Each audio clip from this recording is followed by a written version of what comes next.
You guys ready? 0. 0 plays 0.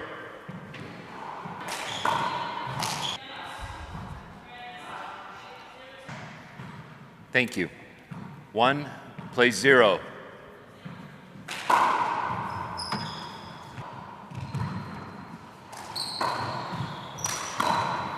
Side out.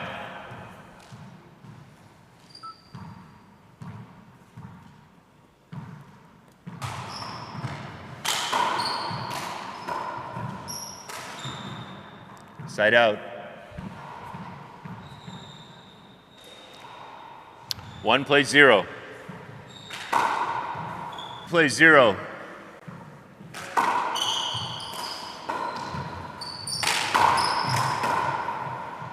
It's a point.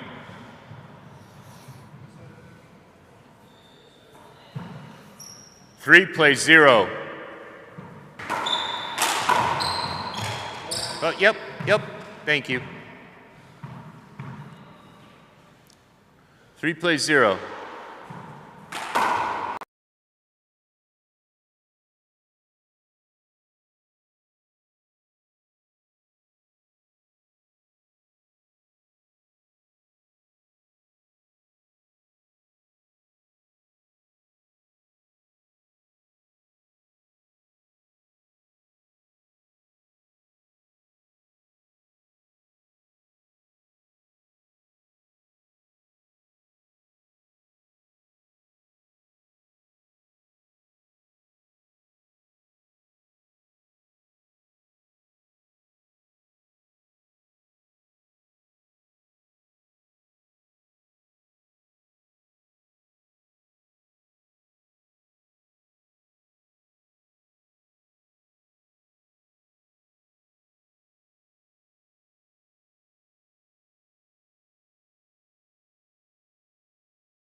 pirouettes around it, but Daniel puts it away.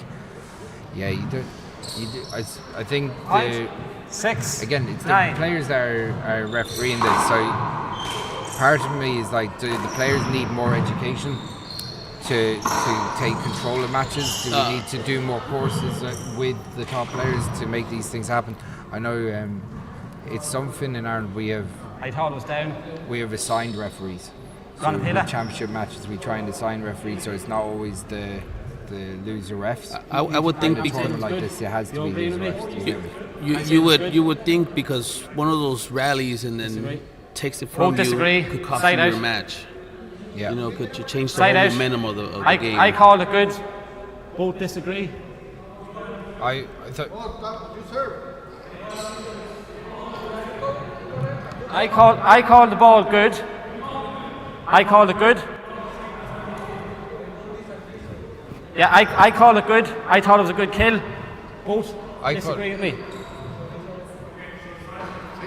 No, hand out.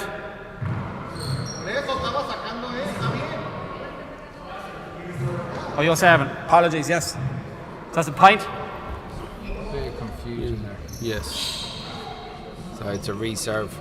7-9. Sometimes when the rally goes a little too long, the ref loses.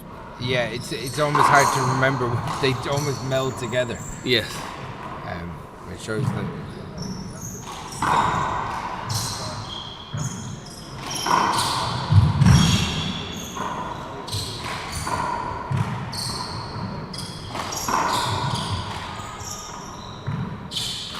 Jared goes back up to the ceiling.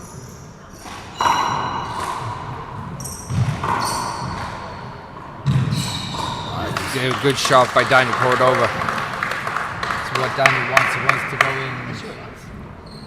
He wants to go in. He wants to fly the ball at every opportunity. 8-9. Lauren Collado has it all to do on the show court. He's 8-1 down to Paul Brady in this time.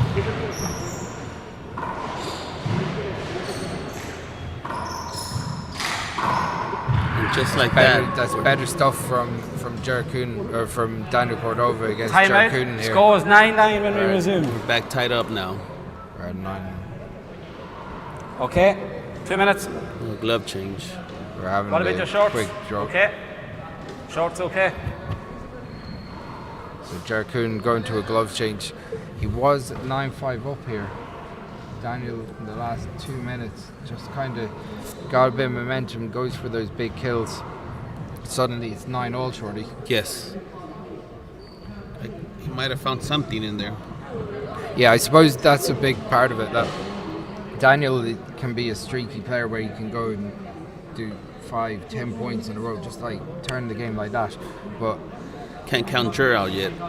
Jer, still, you have a feeling that Jer is still controlling mostly the pace of the game, bar this last 2 minutes. If he can go back and frustrate and bring Daniel into these long floating rallies, he still has a chance against one of the top seeds in the tournament here.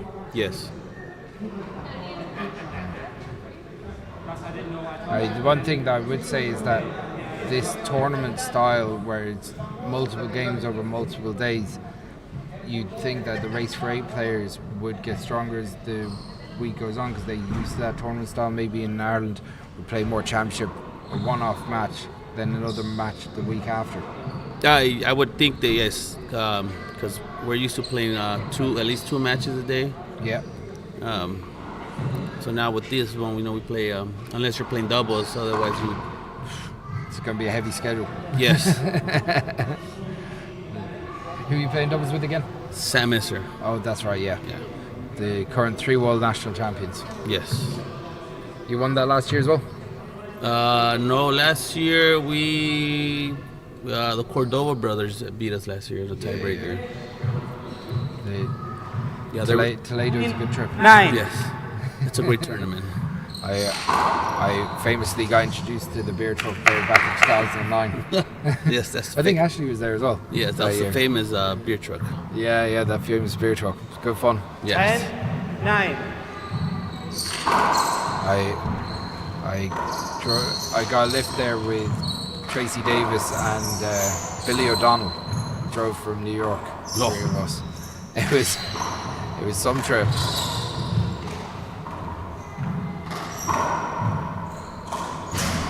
shout out to Tracy Davis and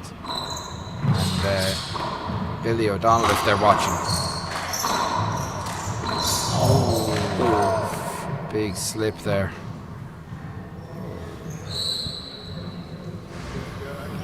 It's a tough one. The mop guy didn't do a good job. Yeah. Okay, Dan. I suppose it's actually the courts don't generally get too wet. It's just the sweat. Yes. You know, and unfortunately that is something that's not. It's a little bit unavoidable. Yes, I was playing the service box. Just mop. He was sweating. A lot of the drops were out inside the service box, and no, it's Paul dominating in the main court at the moment. Paul always draws the crowd as well. Yes, he does. He sure does. It's 11-3, so there's a good opportunity for us to be able. Again, we can watch all the games on at the same time, basically from our service position here, but we're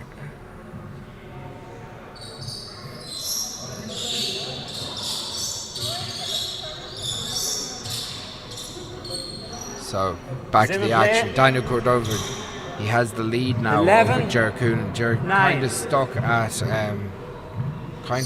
on 9 the last couple of minutes. He was 9-5 up at one stage. That's a good pick. Good footwork from Ger.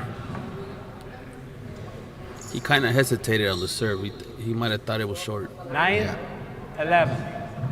So at 9-11, can Ger break the duct on 9 at the moment? Short ball. He needs to get that first serve in though. A lot of people have been struggling with the first serve. You know, everybody's always been. Yeah. I know Gavin had a big issue with the first serve for most of the match. Once he got going, gave you more problems. Yes, he did. Let's get a little bit of confidence in there. Yeah. 10-11. Screen ball. 2 serves, 1 screen.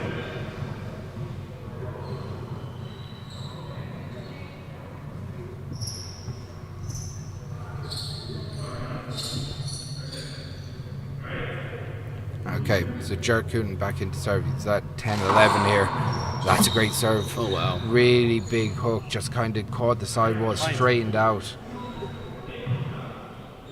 Together at 11. Okay, so 11-11. Ger Coonan, big opportunity here that he's put into the corner. He blocks Daniel out. It's a good shot, intelligent shot from Ger.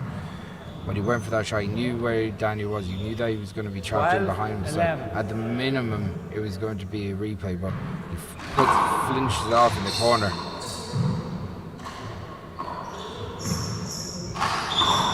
That's a good shot from Daniel. Daniel needs to do more of that than the ceiling shot, because he wants to get in his ceiling. If he gets in the ceiling shot game, he's going to struggle. He had Ger in an awkward position there, going to take him some speedster to get across the court, but that's a big hook serve from Daniel, and Ger leaves it up. Daniel takes advantage of a loose ball from Ger Coonan. If you notice, Daniel went overhand on that one, over the ball, Together and it hooked away from him. Ger just didn't give Ger an opportunity to get a dive on it at all.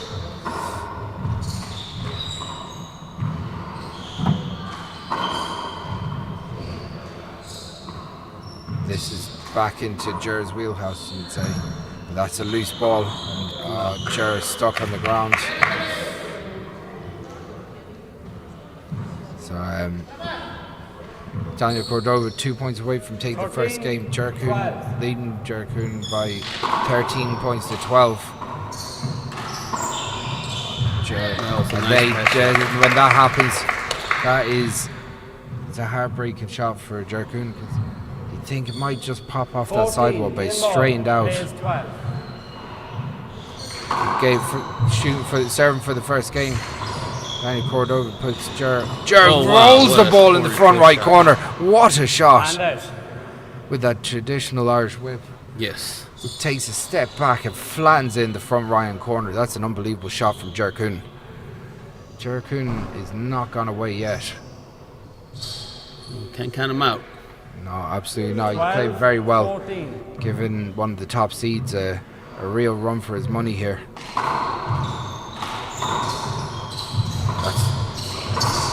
The ball just came straight back into Jer. Big mistake from Daniel there. He had Jer on the floor, but they battle it out in the front court. This is going back to the back court, and Jer loses it in the back right hand corner. Hand out. Daniel's second opportunity of the first game.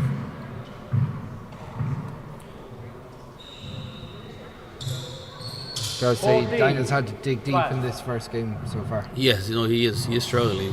You still feel that there's a lot more to come from him. He hasn't really played some vintage handball that he produces. Daniel Cordova.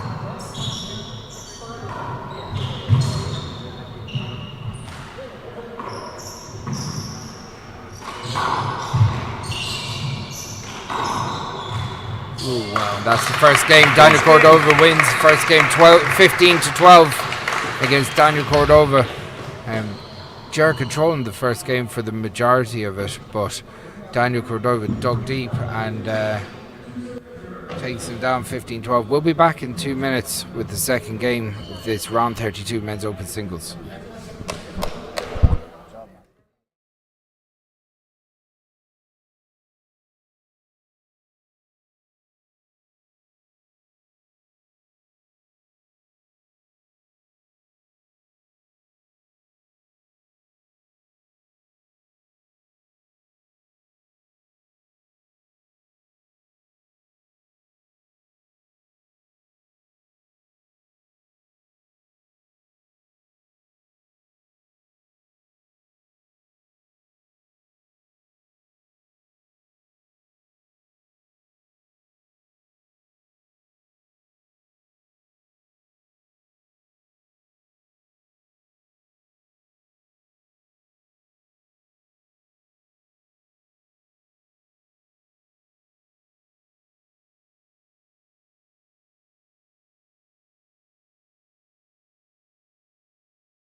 pause this. Do you agree or disagree? So if they're not, then all they have to do you agree or disagree with my call? Yeah.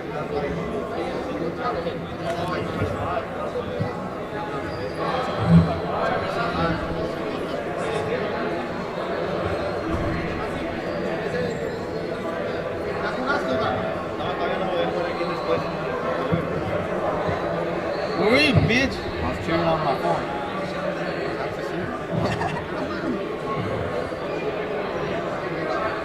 Why did you talk about it? I started being stupid towards the end of the second game. Hey, you made like 3 of those fucking overhand shots. I won't show you. We're going to read it.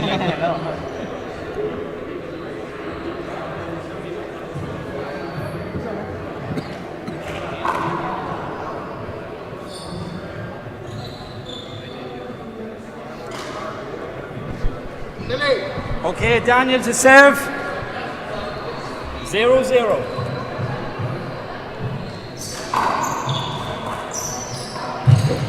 I expect Daniel to come out.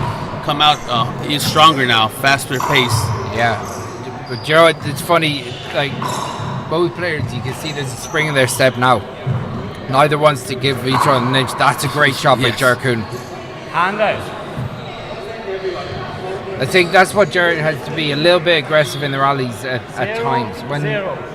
When that opportunity is there, he has to go for it. He has to, yes. You can't just try to pass him. Yeah. Because as the ball's not moving as fast, he's gonna get to it. So if you have a shot, you have to go for it. Yeah. Daniel goes back to the ceiling. Jer digs it out, and again another good shot. That's a fast start from Jer Cúirt. 2 good shots in a row. The Ballina man from County Tipperary. 1-0. So picks up the first point of this second game. Chris Gavigan here with Shorty Ruiz. Plays out at Tucson, Arizona, who will be on court tomorrow. You know who you're going to be playing at? Martin McCurran. You're going to be playing the number 1 seed and the current world champion. Yep, Martin. Current, the man that's dominating the race for 8 at the moment. No easy feat, but sure. Paul Brady comes walking past here. He's just after beating Lauren Collado in his round of 32 match. A deep draw here at the World Championships, Shorty. Yes, it's gonna be a lot of interesting matches going on today. Yeah, it's as deep a draw as I've seen in the World Championships. I think 41 players in the men's open, a lot of talent. The new up and coming young guys, 0-1. I'm glad that they're playing in it. Yeah, it's good to see them playing the open. Okay. We've got a couple of good young lads on this court later on today. Jim Mulcairns will be on this court. We've got Ray Ure will be on this court later, so that'll be exciting. Okay, that's a good finish from Daniel Cordova. Ray Ure is going to be one of the kids to be watching because he's a talented player. Really, really good, talented.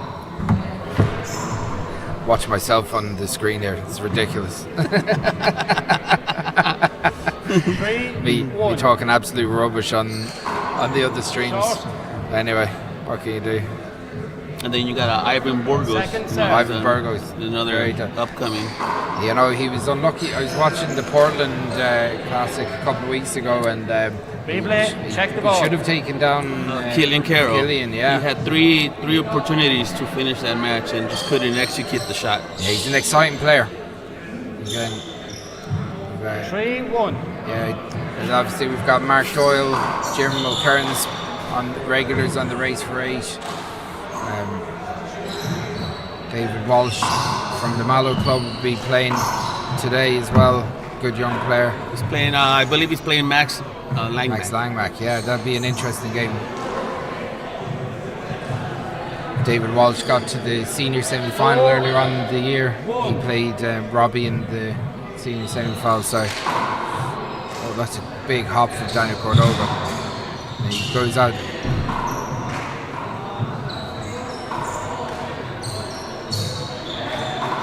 Sure, with a good pass. Daniel leaving it up in front of him twice there.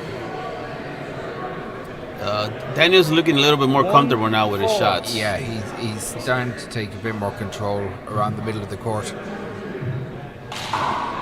Well, he's not doing his getting dragged into big long rallies. No. That's a reserve. It's a reserve as Daniel hits his own body.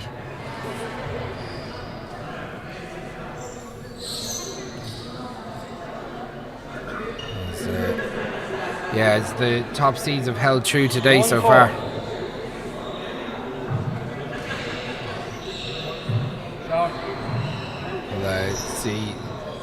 Later on today we'll see some of the other top seeds. We'll see Robbie McCarthy, Killian Carroll in action, Luis Cordova, of course.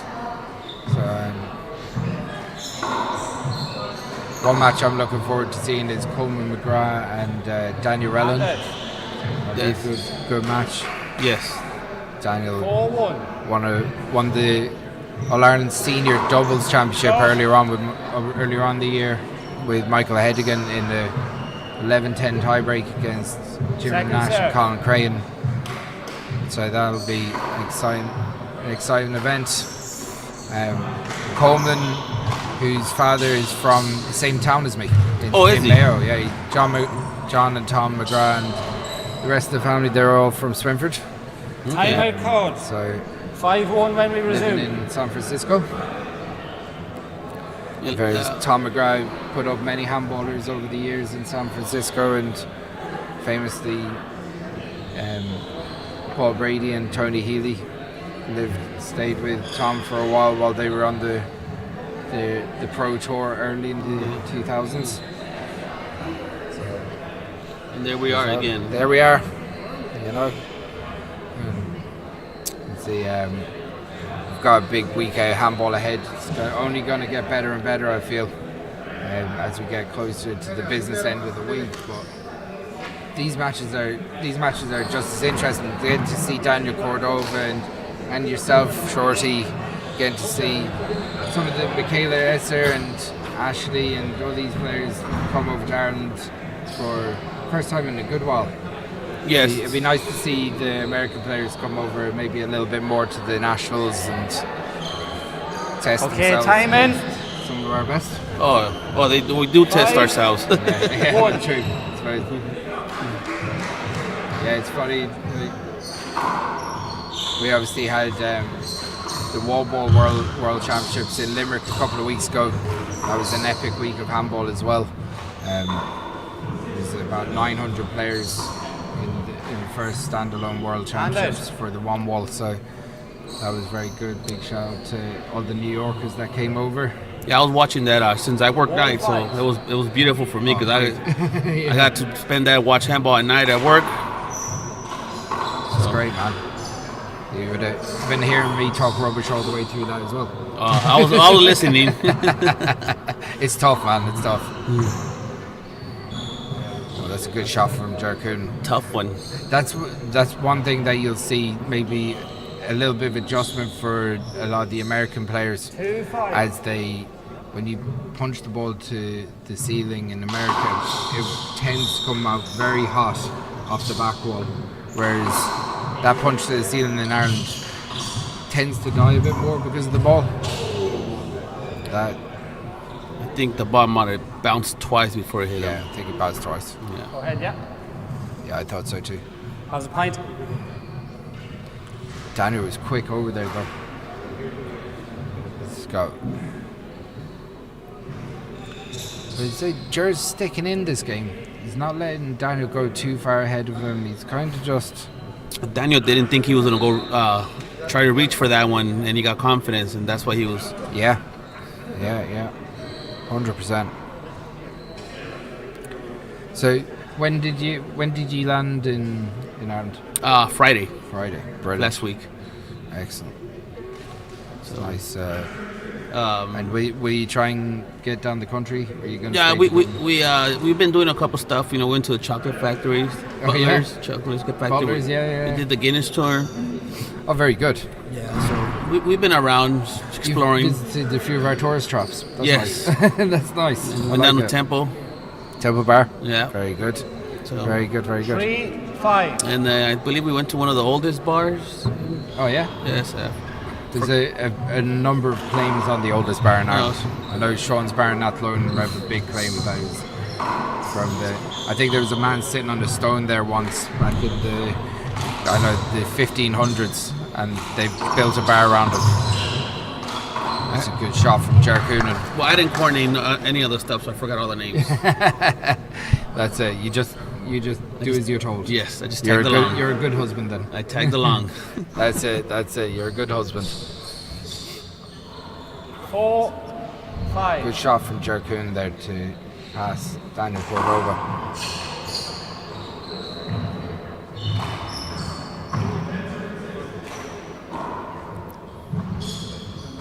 Oh, it's a good finish. Great technique. He's going back to the ceilings, and Daniel's following that game again. Yeah. So back to the game plan clearly, where he goes to the ceiling, tries to force an opportunity off the back wall, and then flatten it. Point. Together As we see the over 40s world champion standing in front of us. Yeah. We've got Brendan Fleming. Short ball. So big congratulations to the Ballydesmond man on great world championship. He won a tie-break against Michael Gregan. A tough game with Joe McCann yesterday, so a well-earned world title, a very high level of handball across that men's 40 division this year. As four senior stars really. 5-5. Got a few of the players. I know Joe McCann won a couple of senior doubles title, and Brendan made the senior semi-finals once. Lost to Charlie Shanks after beating Robbie McCarthy in the quarterfinals. So again, a high caliber of the men's 40 this year. As we see the standard, to be honest, I think the standard of handball has really gone up the last 2 or 3 years. Surely. Oh yes. Across the board, maybe in America and in Ireland. No, there has. I mean, we got the 40s in the States. You know, we have a lot of tough players out there that can still compete. 5-5. Yeah, as in the open if they. Yes, if they wanted to. Yeah, like all 4 semi-finalists that played in the over 40s in the World Championship definitely could have done a bit in the open this year, I think. Oh, I don't know. I agree. Definitely, they could have. 6-5. 2 brilliant quarterfinals. I know Joe McCann is playing with Robbie McCarthy in the open doubles as well. They'd be one of the favourites for that championship. It's a good shot by Daniel Cordova. Daniel lets it down knee height and flans in the front right corner. 5. So we're at 7-7-5 here. It's another one. It's another good shot. Timeout. That's what our Daniel last has to timeout. do. Once he has the shot, he has to go for it. Yeah. 8-2. Yeah. That's 8-5 to Daniel Cordova. So Jercoonan takes his second time out of this match. We're at 8-7-5. Good. It's been a good, solid game from both players. I think Daniel's starting to get used to the court, starting to pick up his shots a little bit more regularly now, surely. Yes, he looks like he's instead of rallying, he's going for the shots. Yeah. Or he has to realize that the less you rally, the better shots you get. Yeah. He's it'll be interesting to see how he does as the week goes on. Just get the draw sheet up in front of me here.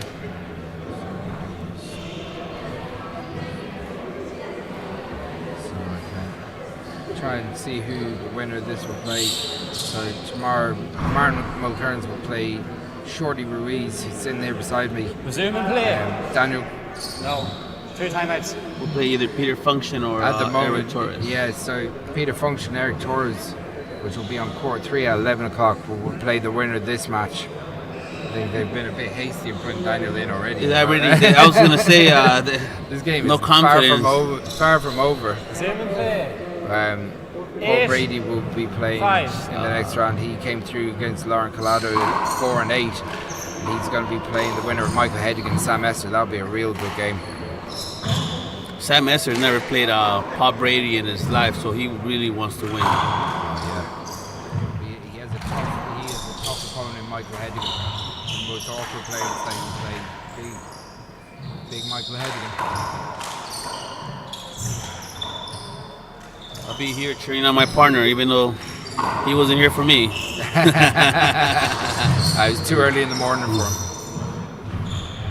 Look at that. That's a trick shot from Jared Coonan, but he just leaves it up in front of Daniel Cordova, and Daniel puts it away. Jared needs a little bit of a burst now at this stage. He can't let Daniel take any more points. So we're at 9 serving 5. Jared digs into the front court. And Daniel goes to.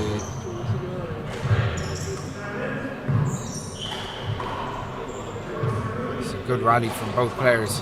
Who's going to go for it?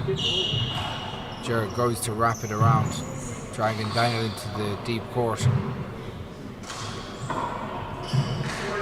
It's a loose shot from Jared Coonan and punished by Daniel Cordova. Daniel looks comfortable now. Yeah.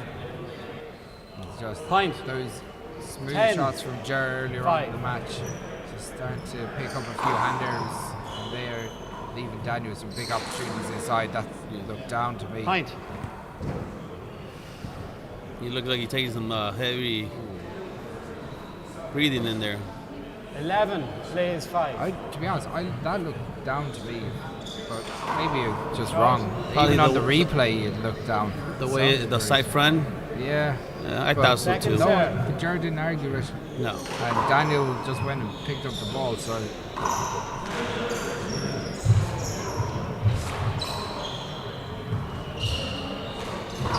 a good pass from Jared. Well nice. Dug out by Daniel. This is an opportunity. Daniel digs it out, and Jared just doesn't have the legs to pick it up. Jared just a little bit on his heels at that point. Whoever was running the draw sheet already saw something we didn't see. They're a seer. They see into the future.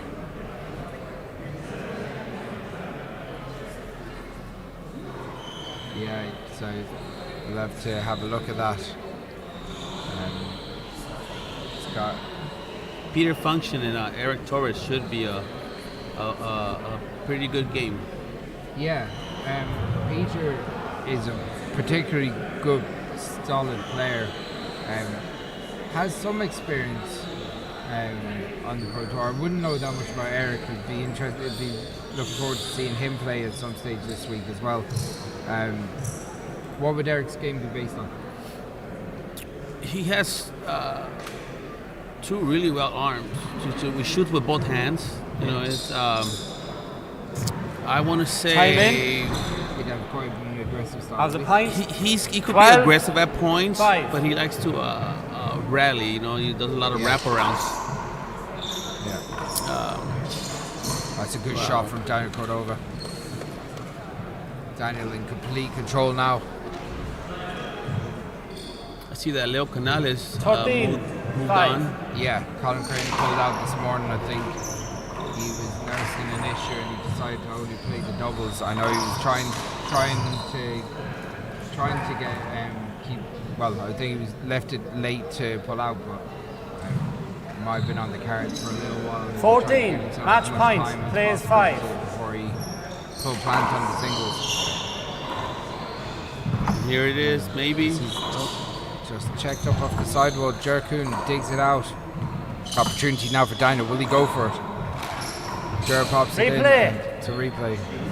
I thought he had a play in it.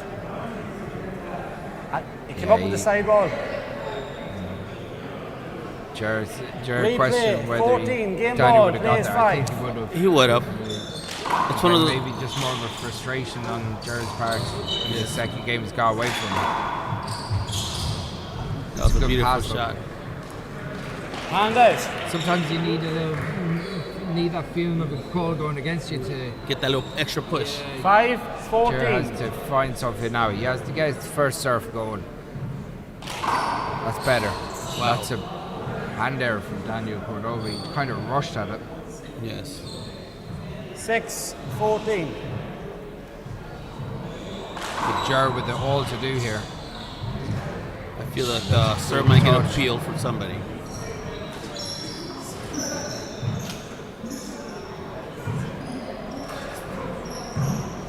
Why, did you think that was short? A bit. It looked like a bit short. Yeah, I So thought he just made it, but we'll see who loses the rally. yeah, see who reveals it.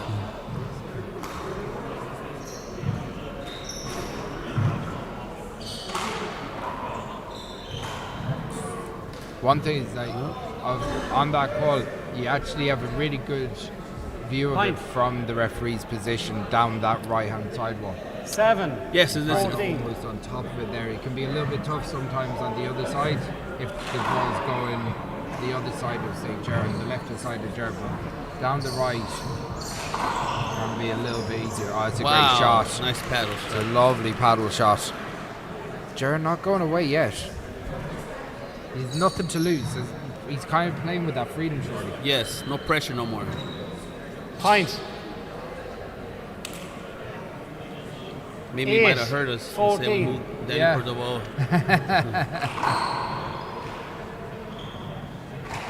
Oh, He puts into Down. the ground. Oh, Side out. that's Is that what you call the announcer's curse? yeah, maybe. But you know what? I don't. He went for it, and he actually didn't strike the ball badly. Just when he hit the 14. sidewall, Match he point. took all the pace Plays off it. 8. So Daniel Cordova is serving for the match. He's 14-8 up on Jerkoon. Can he get on this serve? Jer puts it to the roof. This is an opportunity for Daniel. He goes low and he finishes it. That's the match. Daniel Cordova comes through. It's 15-12, 15-8. A good match from Daniel. It took him a little while to settle into the game. Jared controlling the first game for the majority of it, but Daniel showing his big game experience over the last couple of years, and shows why he could be a dark horse for this championship. Shorty, what do you think? Yo, I agree. No, he can. It looked like he showed that he could be. You know, at the end, he got comfortable and he had to do what he had to do for executing his shots. Excellent. Well, look, we'll be back in a couple of minutes. We'll have the next match on the court here, which I think is Jim McKearns will be playing Ivan Burgos. So we'll be back in a couple of minutes. Good job, man. Thanks for your support, bitch.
didn't go the way you wanted it to. You lost to Mark Doyle, Yeah. I remember. So obviously you've got a lot of experience playing Irish players before, and how does it feel to be competing, you know, on the world stage, in the World Championship, in the open division? Yeah, I mean, it's a great honor to be able to represent USA. This is going to be my first Open World Championship competition, so just excited to get out here and play. I know a lot of these guys, so it'll be fun to compete with them. How's training been the last couple of weeks? Have you done anything different in preparation for the Worlds? Just playing a lot. Usually I don't play as much. I'll play maybe like once or twice a week in practice, but right now I'm playing like three times, 4 times a week, just trying to get as much court time as possible. Obviously, this is quite a unique venue as it's purpose-built only for handball. Do you think it would be something that you want to see replicated in America and have, you know, maybe a national handball stadium there? Yeah, I mean, if we could do something like this over there, that would be amazing. This is great, yeah. Yes, the venue is amazing.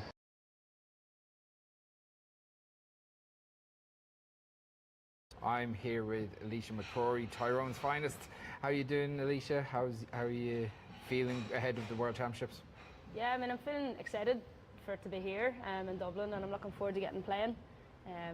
Probably a little bit underprepared, but we'll keep it casual and hopefully we can produce some good handball. Very good. It's obviously a very exciting time for the sport on the back of Limerick, and like that was really a full week of proper festival of handball stuff. This week again, the entries are off the scales. Almost 1,700 players entered, 1,900 matches over the course of a week. It's a really exciting time to be involved with the sport. Okay, it is surely. Like, I know the last time it was in Dublin there was high numbers and I was only a child back then, so to be representing now at the open stage and seeing so many under 11s today and yesterday and seeing the high numbers, it's class how far it's came in such a small time. Yeah. Yourself and Fiona are playing doubles in the Open as well. Really strong doubles team, number 2 seats. Number 2. Yeah, so you must have designs on having a strong championship in the doubles as well as singles. Yeah, well, it was a bit of a last-minute decision between the pair of us. Obviously, her doubles partner Katrina had that unfortunate injury in the one wall, so I knew Fiona was somewhat free, and I wasn't really planning on playing doubles either. So. But we know each other inside and out, and I know Fiona's a great player and can produce some amazing handball. So together we're a decently matched pair, and I'm looking forward to playing with her. Very good. On from this, like having the Spórt of O'Neills.com and TG4, like there's documentaries coming out about handball left, right, and centre.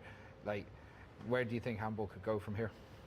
Well, I always thought handball was such a great sport, and I don't ever realise why it hadn't got as much publicity as it should. But with all the help that we're getting with the media and stuff, I can't see why it can't project itself further than what it has done and just keep getting bigger from here. Excellent. Well, look, best of luck with the week. I'm sure we'll be talking to you plenty over the course of the next couple of days, and we'll chat to you there. Thanks, Chris. Cheers. Cheers.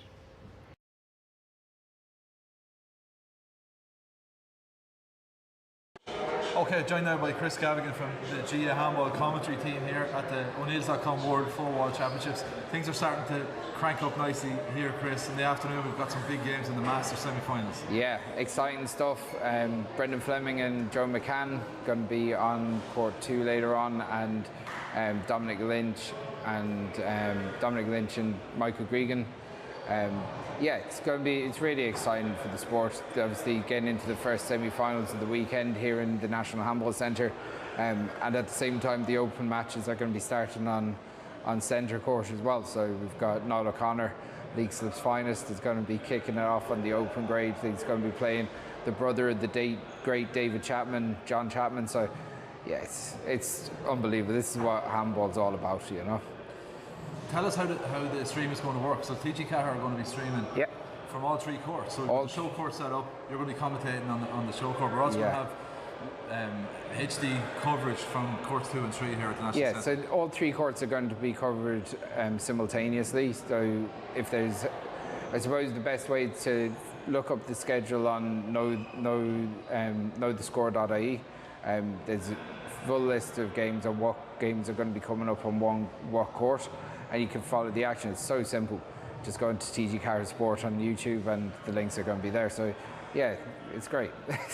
It makes things so much easier. Obviously, there's a real buzz around the place. There's hundreds of kids floating around today, so there's a real air of anticipation around. It feels like it's really kicking off today. And lastly, what game are you most looking forward to that's going to be on the live stream today? Today, like, I love watching handball. I'd be watching handball anyway, so I'm really looking forward to seeing John Chapman, because I like seeing players that wouldn't have been displaying their skills here before. Seeing Noel come back is going to be great. Stephen Cooney, Balladrine man, often won All-Ireland titles for Mayo. He's going to be playing Seamus Keneally this afternoon, so it's going to be great seeing Stephen back playing in Ireland. Yeah, it's like there's so much going on, and you know, we're like some of the best handballers in the world are going to be really cracking off today. Those players are going to be going off, having a go at the better seeds tomorrow. The higher seeded players. So yeah, everyone wants the opportunity to take on a Martin Mulcairns or Paul Brady, Luis Cordova, whoever, and they have to prove it today to get into the mix tomorrow. Okay, we're looking forward to it. We'll catch up with you on this live stream later. Absolutely, mate.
Okay, I've got special guest co-commentator with me today. We're going to double job and try and keep the scoreboard ticking over, which is going to be really difficult because I'll forget everything anyway. So, just don't tell work I'm here, and we're good. But anyway, so we're back on the court 2 here. We've got this is going to be an exciting match. I've got Abe Montillo from Tucson, Arizona. Yep. Abe, you were on the court yesterday. You played Caelan Daly. How did you find your match? How did you find the courts, playing with a new ball at the World Championships again? I know you were here in 2012. How's it all been for you? Okay, guys. So far, so good. I mean, it's good to be back after 12 years.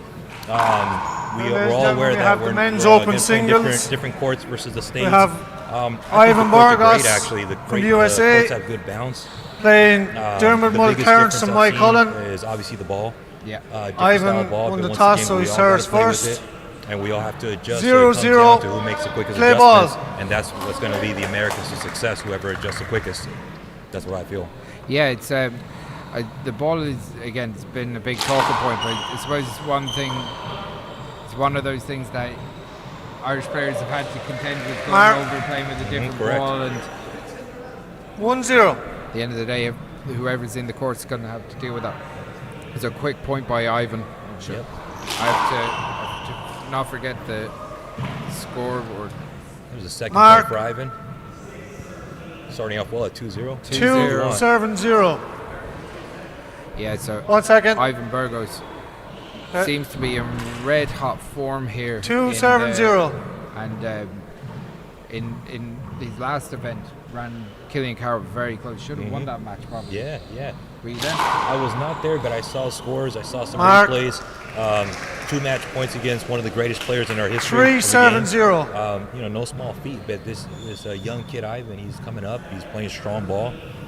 He's had a lot of success the last year or so. Short. More of the same. I mean, second serve. He'll have to adjust to the ball, but he's quick. So that's something. No matter what ball you play with, he's one of the fastest players on tour. He is really fast, and he's aggressive. He likes to get around the court. Now, he's started like a train here against Diarmuid. Diarmuid 4-7-0. Diarmuid only a couple of months ago got to the All-Ireland Senior 60x30 finals. I think he's been on the race for 8 in America, based out in Texas at the moment. And side away. Him going out and playing 0-7-4 basis really has propelled his game. He's almost hardened into these day-by-day competitions, so that we don't really do as much of here in Ireland. We have the Irish Nationals. We've got a couple of pro stop style events like the Southern Classic, the Mick Kerr Championship. Floor okay? Most of our championships are one game a week, one big event. It's kind of built around maybe the other GA sports where they have a football match or a hurling match, and a handball match is treated like that as a one-off event. It could be, you could put all into it. Short ball. 1 week type. Second serve. Type of tournament. Something very different that maybe the size of the States wouldn't allow. Yeah, extremely different. I mean, in a pro stop right now, currently over a course of a 2-day period, Friday, Saturday, you can play up to 7 matches back in the States. 5, a lot different 7-0. versus, like as you're stating, once a week. I mean, to me, that could be a positive, depending on how you look at it. For you guys are preparing hard for that one match, so a lot of pressure to compete. You got one game only, and that's it. Versus in the States, you have multiple games. 6-7-0. You just have to adjust. As always, you adjust to what you're in there for. But I do love the fact that once a week, you put it all into it. It's phenomenal. It's great. It kind of builds the tension as well. Yeah, it does. So builds a story, builds some commotion, timeout, little climax. The PR to on it the return, well, it'll be 7-0. First time out to Dermot Mulcairns. 7-0, and the scoreboard counter is a little bit behind there because he was talking to you. That's all my fault. So hopefully, they can't blame me. I can't control the score. Hopefully, I don't get sacked, or maybe I do want to get sacked from that job. Get replaced. I'll stay here. You get replaced. But got to say, Ivan Burgos has absolutely stormed out to a lead here. Diarmuid probably has to find a way of kind of just slowing him up a bit. Maybe do what Jerkun did in the last game and just trying to float the ball around, trying to give him no kill opportunities. Yeah, keep him in the back court. So because Ivan, he's going to want to stay in the front court. That's his game. Yeah. As you've seen, he's very aggressive. One of the things that makes him special versus other players is the fact that he can get a running start on the ball and still take a very hard sidearm swing. Yes. While a lot of other players are in there and they just want to stick a hand in there to get it back. Yeah. So that's one of the things that makes him unique. Is he gets a lot of torque on the ball as he's running full speed. Very tough to do. We've seen a couple examples of that early on in the 7-0 lead. Short ball. Like you were talking to me just Second before serve. we went on air about the handball scene in Tucson. It's always had a big handball scene. Always had great champions. I think of Luis Moreno, obviously played out of Tucson. 8-7-0 we've ever seen on the court.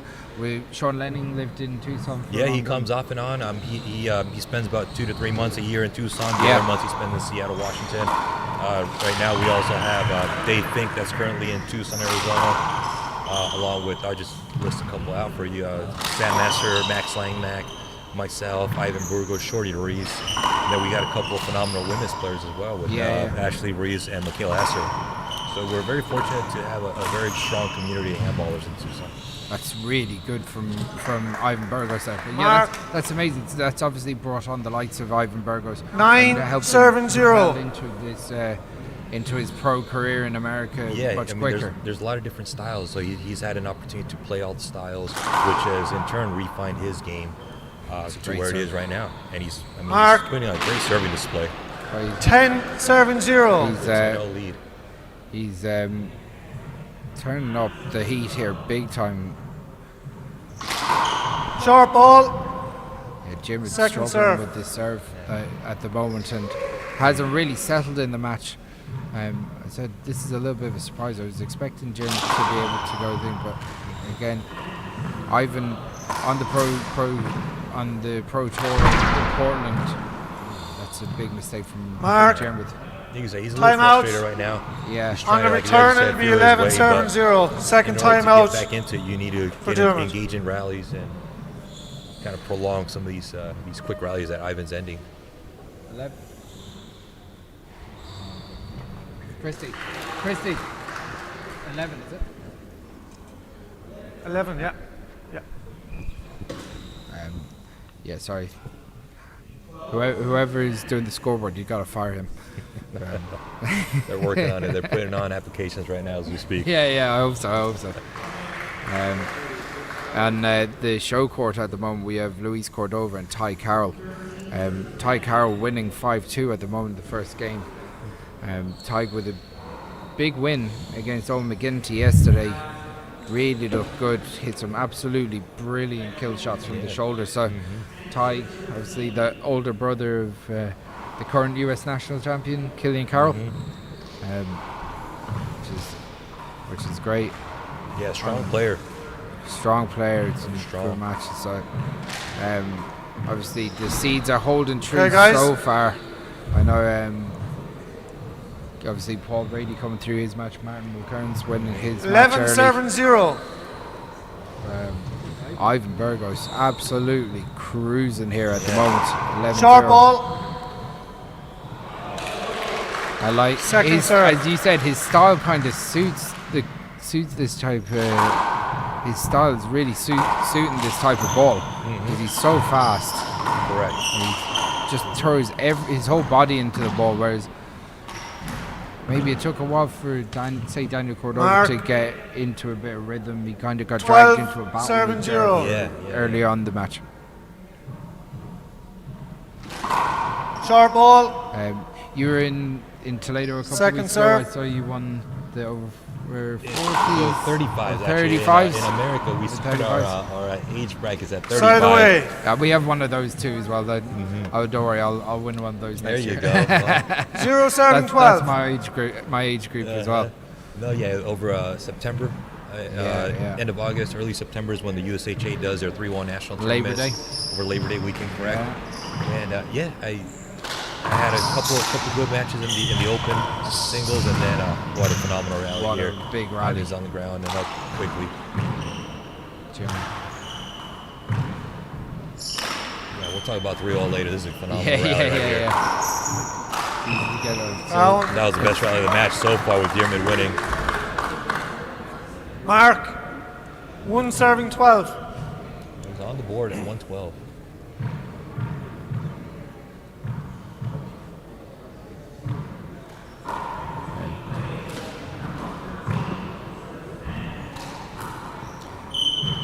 We haven't seen too much of Diarmuid serving, but I know back home when I've seen him play in the States, he's got a really good straight serve down the right. 12 serving really 1. Well. Something he hasn't really had an opportunity to do yet.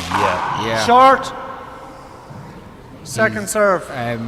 Yeah, he's a talented athlete, and he just hasn't been given Short. a chance to show anything so far. Correct. Yeah, I've just been completely Side dominant. away. This pace is slowing for him. You see, he just double faulted here. Yeah, he hasn't hit those ace serves. 1 that he serving hit early 12. in the first few points. Like that again, they're little, I suppose, almost a naivety about that second serve. They could have just played into play, kept himself in control of the match. He was a 12-1 lead. He didn't have to give Diarmuid any easy opportunities. And I think that's one of the style differences from being in the States versus here, is with how lively the ball is in the States.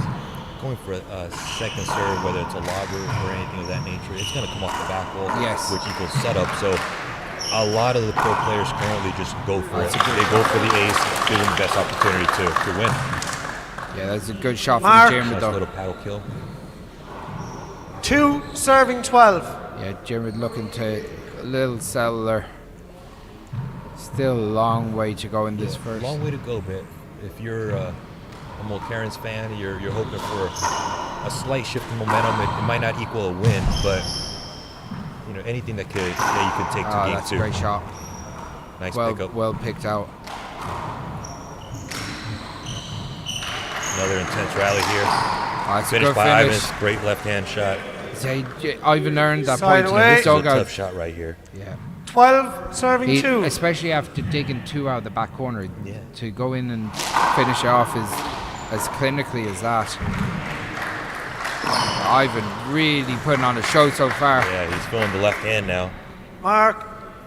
One of the better off 13 serving 2. Hard to tell that he's a right-handed player when he swings that way. Yeah, he's great technique off his left hand. Defending, he seemed just as clinical off his left hand as his right. Big hop to the right on that serve. And then Diarmuid jams him up a little bit, goes down the left. Oh, it's a great finish. Yeah, Diarmuid just leaving too much inside for him. Mark. And Ivan Burgos is going to serve for the first game here. It's going to be 14 ball serving 2.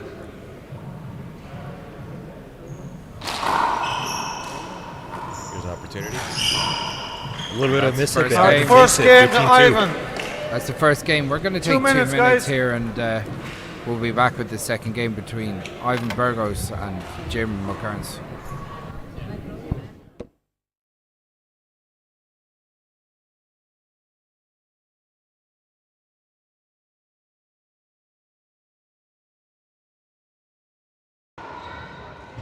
Okay, all right. I'm here with Leo Canales. Leo, welcome to Ireland. Thank you.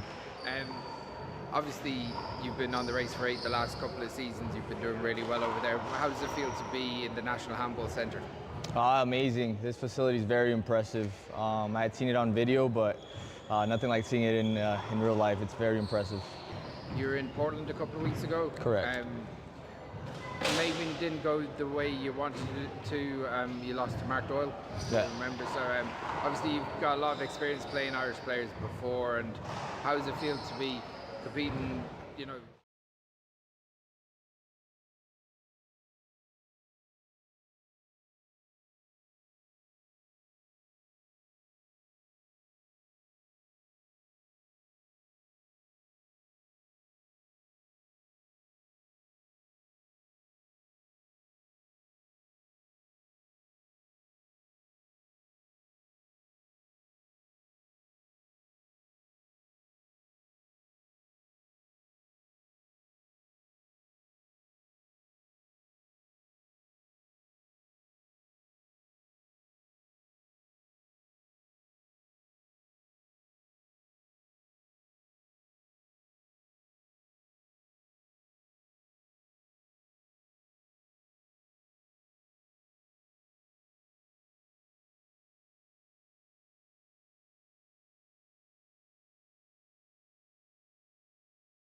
ball is very different. Yeah. So they're very fast. Really. Yeah. He would immediately be a top player. Yeah. Well. 0-0.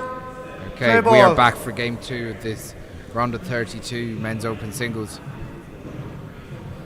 We're at Jim McKern's serve. Short ball. At 0-7-0. Second serve.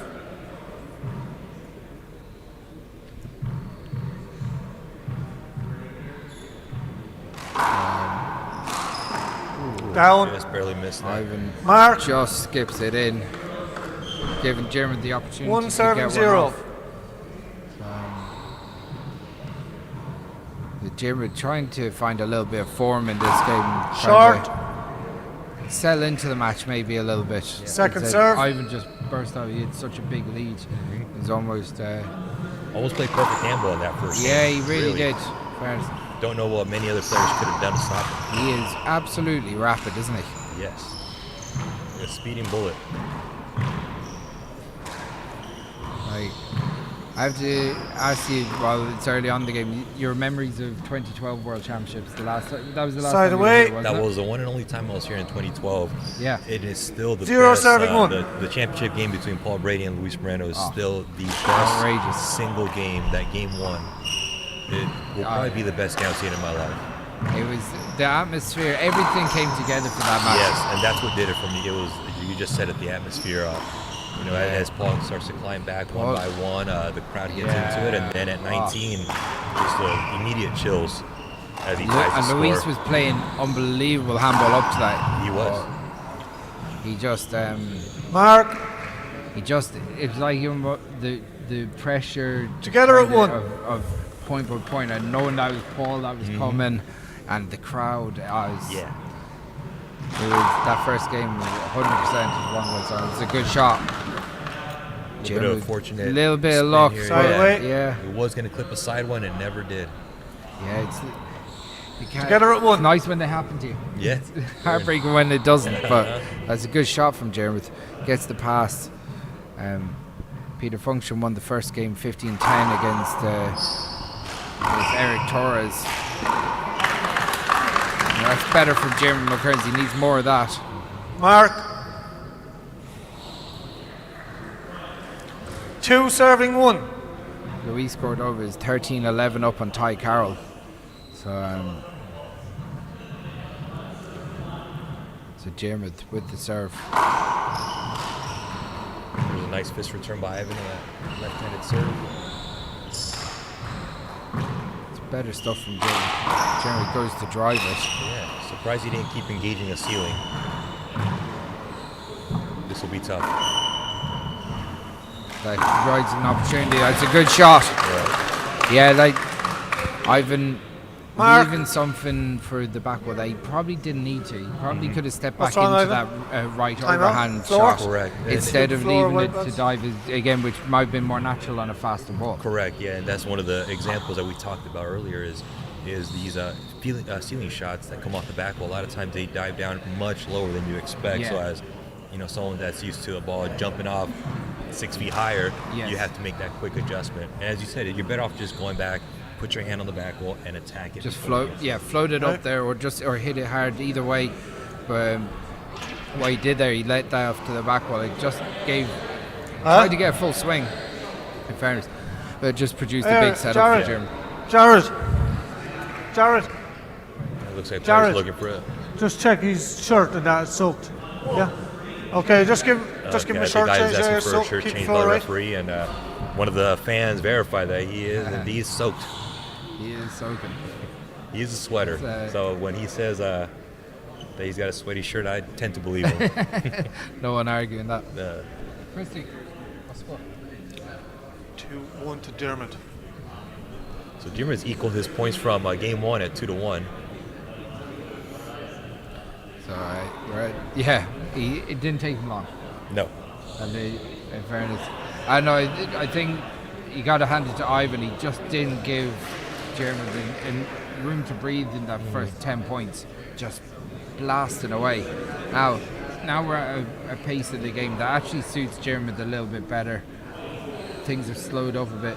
Very almost impossible to keep on going Correct. at the pace that Ivan was going at. The big thing is Ivan took game 1, so he's got that cushion now.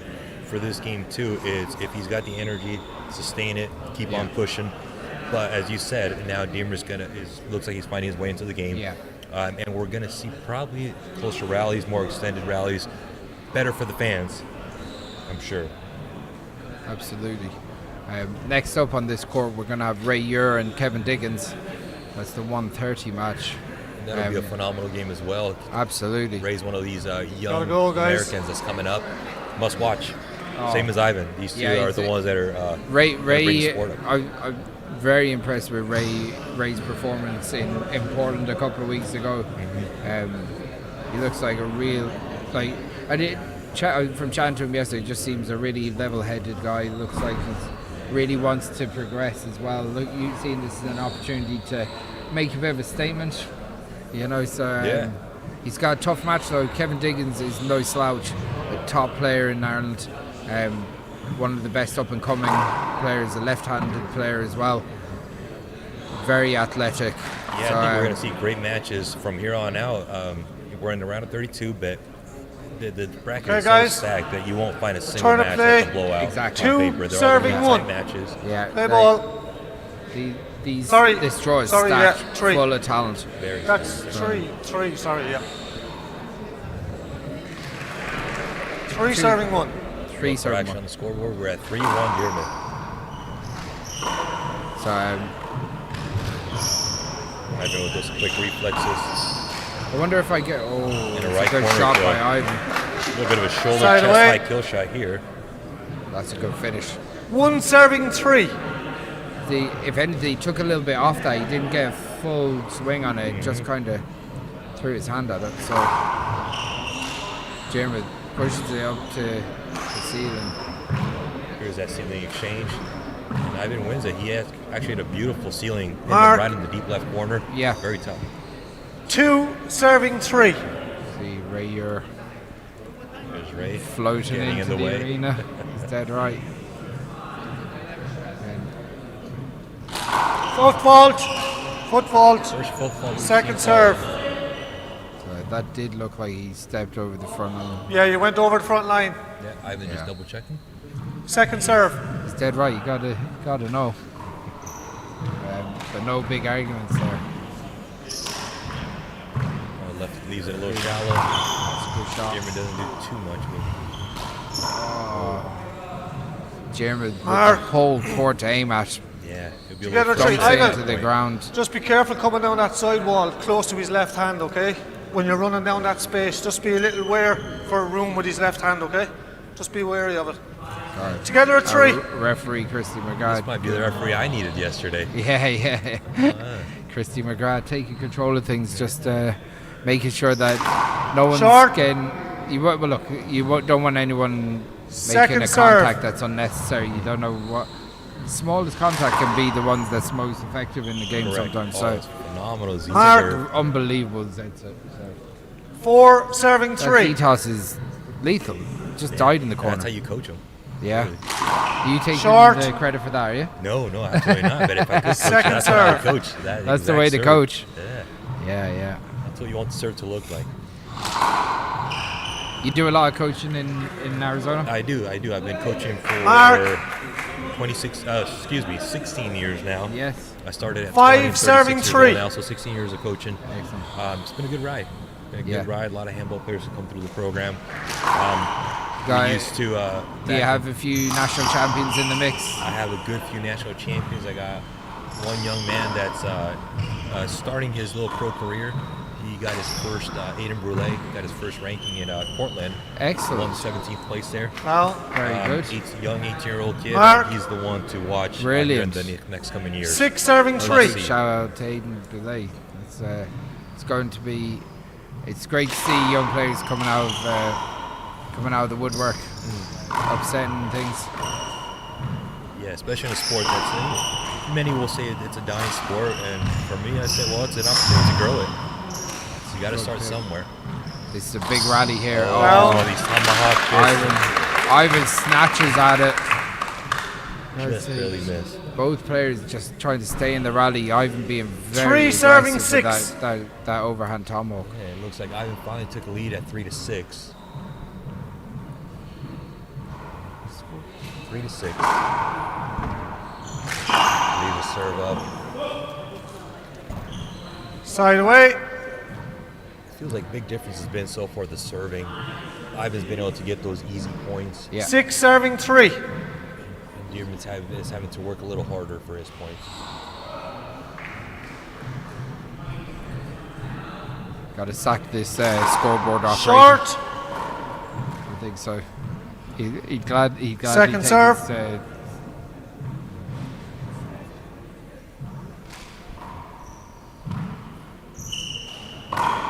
Nice drive down the left by Dearman. Oh, and that's a replay. I think it was going to hit the wall, so we'll play it over again, guys. Christie taking his time to think it out. 6 serving 3. Just the right call. Yeah, It would have been a I setup for think so, Dearman, yeah. but it's just how the ball rolls sometimes. Yeah. Oh, play over. Jim still not settled into this. He's 6 not serving 3. hitting the ball clean, but Ivan's not letting him. He's just kind of He's forcing the action with the speed and tenacity, really. God, Jim is. Oh. I think save Mark. that shot there. Jim is kind of half 7 committed to serving that 3. kill, but beast it out 2-0 pass. Just kind of push him out into this back corner and see what he can do from there. Maybe it's obviously German O'Kearns. He's one of the top senior players out from the west of Ireland. You want to see him do. I personally would like to see him run deep. 3 serving 7. Test himself with this, but he has to make a change. Yeah. Can't leave Ivan around the lines. That's correct. I mean, any player that you leave in the front court, you're asking for trouble. You got to push them back. Short. Behind the restricted line. Second serve. I mean, get their backs against the back wall, really. Yeah. Test them, see if they've adjusted to these back walls that are a little bit more dead than we're used to accustomed to.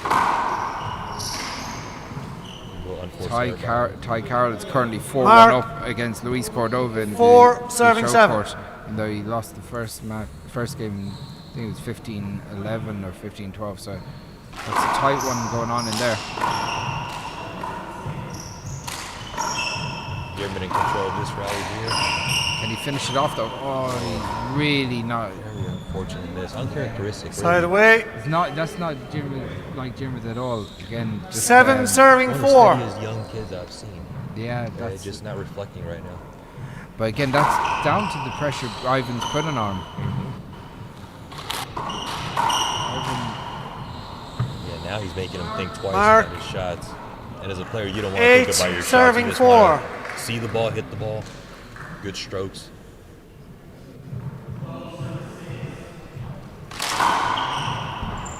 That's a great shot. That's what German needs to get him back steady into this game. Like he needs a couple of big kills, try and push on. 4 serving 8. So we're at 4 serving 8. Short. Short ball. Still hasn't Second serve. Consistent first serve. No. And he hasn't put a serving that's put Ivan under any pressure really. So, yeah, even this second serve, back ball. Side away. Yeah. 8 serving 4.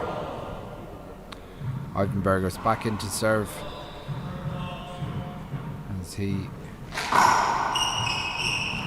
cracks that out. That's a good serve. Timeout for Dermot. On the return is 9 serving 4. Dermot takes the timeout. 9-4 down after a heavy first game loss. Ivan Burgos cruising through this game. Gotta say he's looked very heavy favourite unless Dermot can make a significant change to his match. Yeah, he's gonna lose this match. He needs to serve. If you're not serving in these easy points, it's hard to win these high intense matches. As I stated, Ivan's serving well, and he's punishing anything that's left on the front court. He's just punishing these shots, re-kills. Yeah, like that's the biggest thing. His intensity and his aggression is leading to some mistakes, leading to some errors in judgment, and then unless like maybe a couple of kills or something to change up. Diarmuid, there's so much more in Diarmuid than this. I know this isn't the performance that he wanted, but at the moment he has to just clear his mind and get stuck into this and make it a battle. If Ivan's going to win this game, he wants to make it hard for him now. And if you're in Ivan's camp, you want to just 9 serving keep 4. pushing, just keep pushing. Yeah, you got 6 points to go. Just get them in a row if you can. That's a good serve. Ivan back to the opportunity. Diarmuid driving him back out into the backcourt. This will be a dropping into Diarmuid's wheelhouse. He's left upside.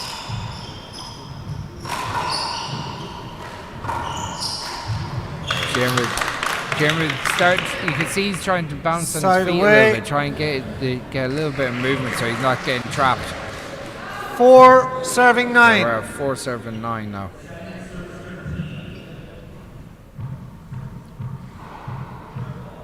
Looks like he's going to a Z serve here. Goes around the corner though. This is an opportunity. Diarmuid just wasn't where he expected it to be. Ball had a little pace on it. 9 serving 4. Yeah, if anything, he just didn't get the feet going on that particular one, but now goes to the ceiling. Shallow. That's a great shot. Ivan Burgos. About 38 feet here. Phenomenal strike. 10 serving 4. So we're at 10 serving 4. Ivan Burgos this is looking a little bit ominous at the moment for Diarmuid. Second serve. To do something very different at this stage if he's going to. Here's one of those Z serves that we saw earlier. 2 for 2 on these Z serves. That's brilliant serve. Again from the middle, so if it does catch 11 that serving corner, 4. It's going to die. Foot fault. No referee. Half a foot, Ivan. Second serve. Christy McGrath calling the foot fault again. Starting finish between the lines. That's it. A little over-aggressive, but when you're up by a handful of points, 4 serving 11. You can't afford if you're serving too. You can avoid, like he could have put that around, trying to reset and try and get a better opportunity for that shot. But when you have a lead like this and you're feeling good about it, side away. You can't. Like, 11 serving 4. Diarmuid has to. Diarmuid's almost beating himself up for some of these shots, but he has to let them go now. For Diarmuid, you got to start with just one. Just start with one nice crispy shot. Himself into the wall. He did. It looked a little bit sore. The mystery ball. Yeah. Ivan's very, very. You okay, Ivan? You got Ivan? even like in that wall, just this intensity he brings him in. He actually clashes with the wall in his swing. Guys. So want to watch himself. Protect the money makers. Big time, man. Protect those. But he's in the moment. He's intense, and he wants his game. So he wants to. I suppose I like his style of play because he wants to get in there. If he's going to win, he's going to win quick. Get out of there. Go and chill out. Enjoy the rest of the day.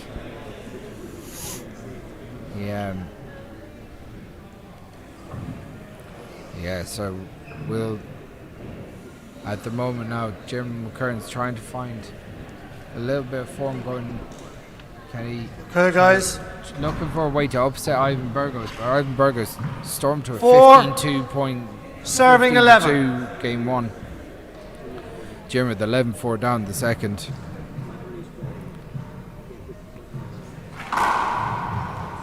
That's a good serve. Nice serve by Diarmuid. Mark.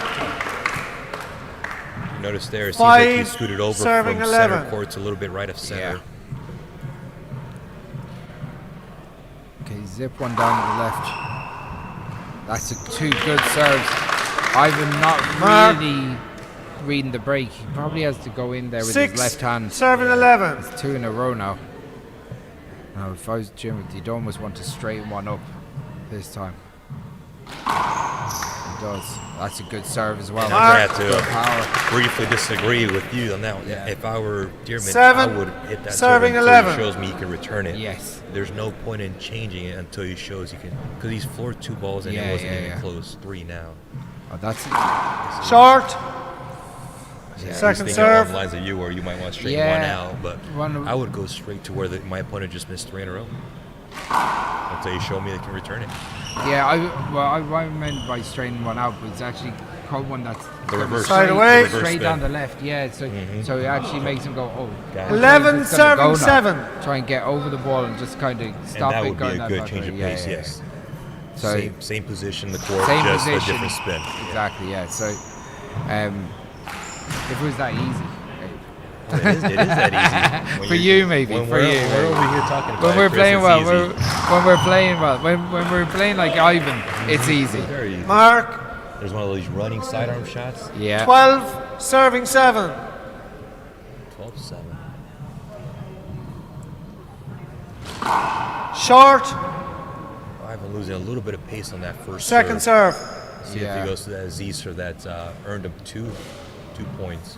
Yeah, but the thing is, it's the same things what Ivan missed on those things. He left it onto the back wall for those 2 easy points that German. Time out. That's a bad hand there from That's German. a mark. But like when on the return, it'll be 13 serving 7. Catch them and try and wrap them around, whereas German just left them onto the back wall. They don't. Correct. Yeah.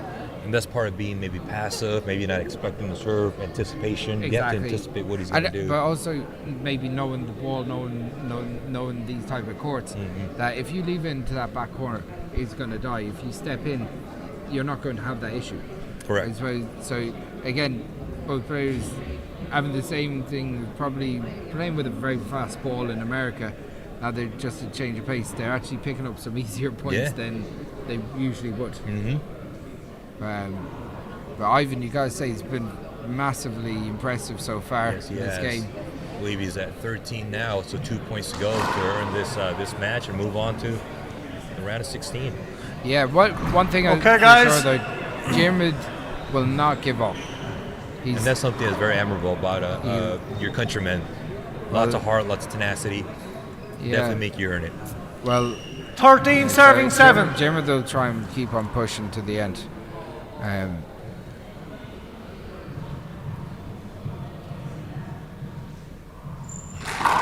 Short. That's a short ball.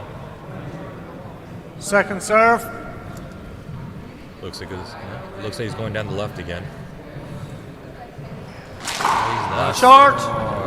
Second time he's hit too short. Foul side over. I don't blame him for going for it, but so 7 serving 13. Like looks like he's setting up to shoot one down the left again.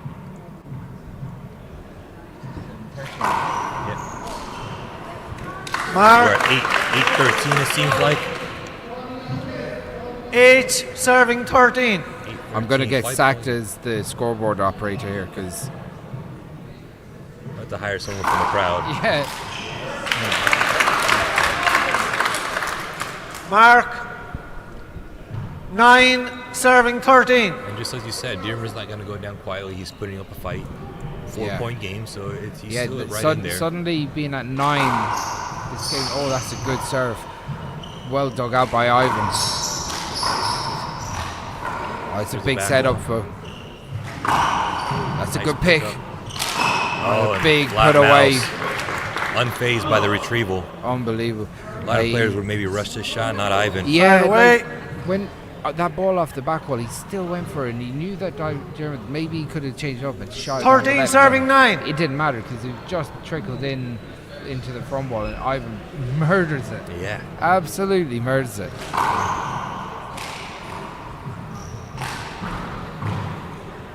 There's a tough ceiling ball. A little bit of a setup. Phenomenal drive. Brings us to match point. Mark. 14 possible match ball serving 9. So can Jermid produce a last stand here?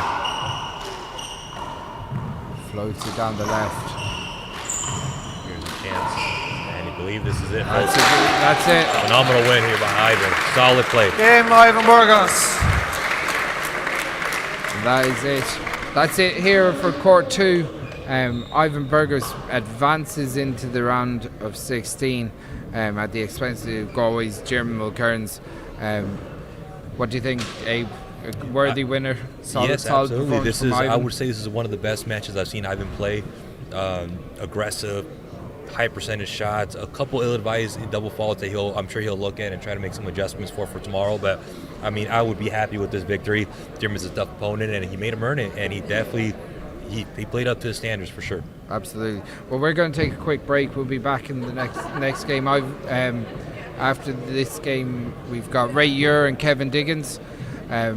Leo Canales has a walkover over Colin Crane, so that game won't be on. So next, we'll be back in maybe 10 minutes or so. On the show court at the moment, Ty Carroll has a 12-10 second game lead over Luis Cordova after Luis Cordova won the first game. So we'll be back in a couple of minutes. Good job, man. Well done. Good, mate. Excellent. Okay. All right. I'm here with Leo Canales. Leo, welcome to Ireland. Thank you. Obviously, you've been on the race for 8 the last couple of seasons. You've been doing really well over there. How does it feel to be in the National Handball Centre? Amazing. This facility is very impressive. I had seen it on video, but nothing like seeing it in real life. It's very impressive. You were in Portland a couple of weeks ago. Correct. Maybe it didn't go the way you wanted it to. You lost to Mark Doyle. Yeah. I remember. So obviously you've got a lot of experience playing Irish players before. And how does it feel to be competing, on the world stage, in the World Championship, in the Open Division? Yeah, I mean it's a great honor to be able to represent USA. This is going to be my first Open World Championship competition, so just excited to get out here and play. I know a lot of these guys, so it'll be fun to compete with them. How's training been the last couple of weeks? Have you done anything different in preparation for the Worlds? Just playing a lot. Usually I don't play as much. I'll play maybe like once or twice a week in practice, but right now I'm playing like three times, 4 times a week, just trying to get as much court time as possible. Obviously, this is quite a unique venue as it's purpose-built only for handball. Do you think it would be something that you want to see replicated in America and have, maybe a national handball stadium there? Yeah, I mean, if we could do something like this over there, that would be amazing. This is great, yeah. Yes, the venue is amazing.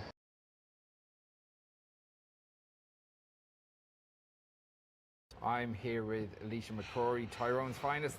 How are you doing, Alicia? How are you feeling ahead of the World Championships? Yeah, I mean, I'm feeling excited for it to be here in Dublin, and I'm looking forward to getting playing. Probably a little bit underprepared, but we'll keep it casual and hopefully we can produce some good handball. Very good. It's obviously a very exciting time for the sport on the back of Limerick, and that was really a full week of proper festival of handball stuff. This week again, the entries are off the scales. Almost 1,700 players entered, 1,900 matches over the course of a week. It's a really exciting time to be involved with the sport. Okay, it is surely. I know the last time it was in Dublin there was high numbers and I was only a child back then, so to be representing now at the open stage and seeing so many under-11s today and yesterday and seeing the high numbers, it's class how far it's came in such a small time. Yeah. Yourself and Fiona are playing doubles in the Open as well. Mm-hmm. Really strong doubles team, number 2 seats? Number 2. Yeah, so you must have designs on having a strong championship in the doubles as well as singles. Yeah, well, it was a bit of a last-minute decision between the pair of us. Obviously, her doubles partner, Katrina, had that unfortunate injury in the one wall, so I knew Fiona was somewhat free, and I wasn't really planning on playing doubles either. But we know each other inside and out, and I know Fiona's a great player and can produce some amazing handball. So together we're a decently matched pair, and I'm looking forward to playing with her. Very good. On from this, having the Spórt of O'Neills.com and TG4, there's documentaries coming out about handball left, right, and centre. Where do you think handball could go from here? Well, I always thought handball was such a great sport, and I don't ever realise why it hadn't got as much publicity as it should. But with all the help that we're getting with the media and stuff, I can't see why it can't project itself further than what it has done, and just keep getting bigger from here. Excellent. Well, look, best of luck with the week. I'm sure we'll be talking to you plenty over the course of the next couple of days, and we'll chat to you there. Thanks, Chris. Cheers. Cheers.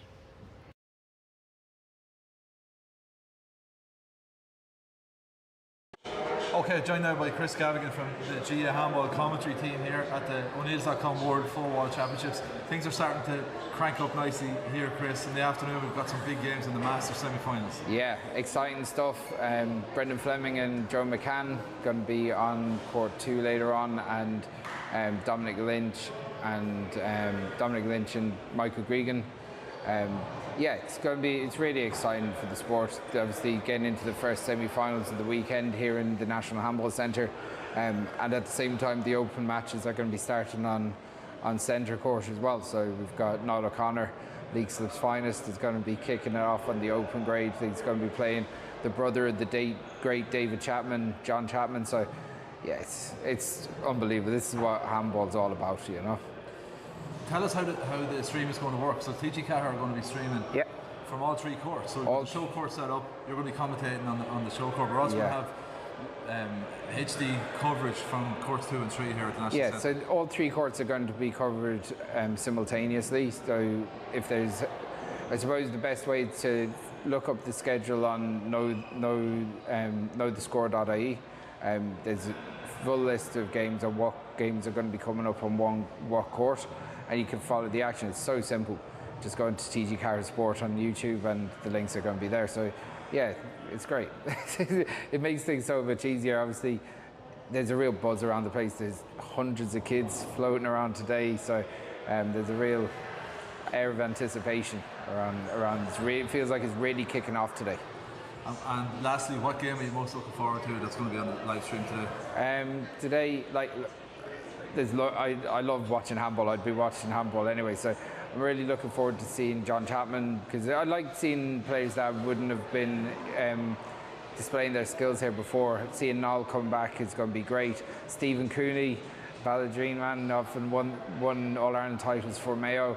He's going to be playing Seamus Keneally this afternoon, so it's going to be great to see Stephen back playing in Ireland.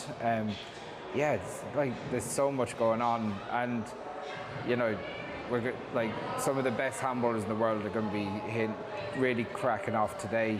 To those players are going to be going off, having a go at the better seeds tomorrow. The higher seeded players.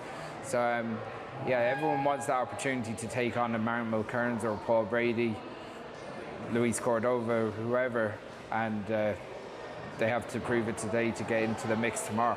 Okay, we're looking forward to it. We'll catch up with you on this live stream later, Chris. Absolutely, mate.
And out.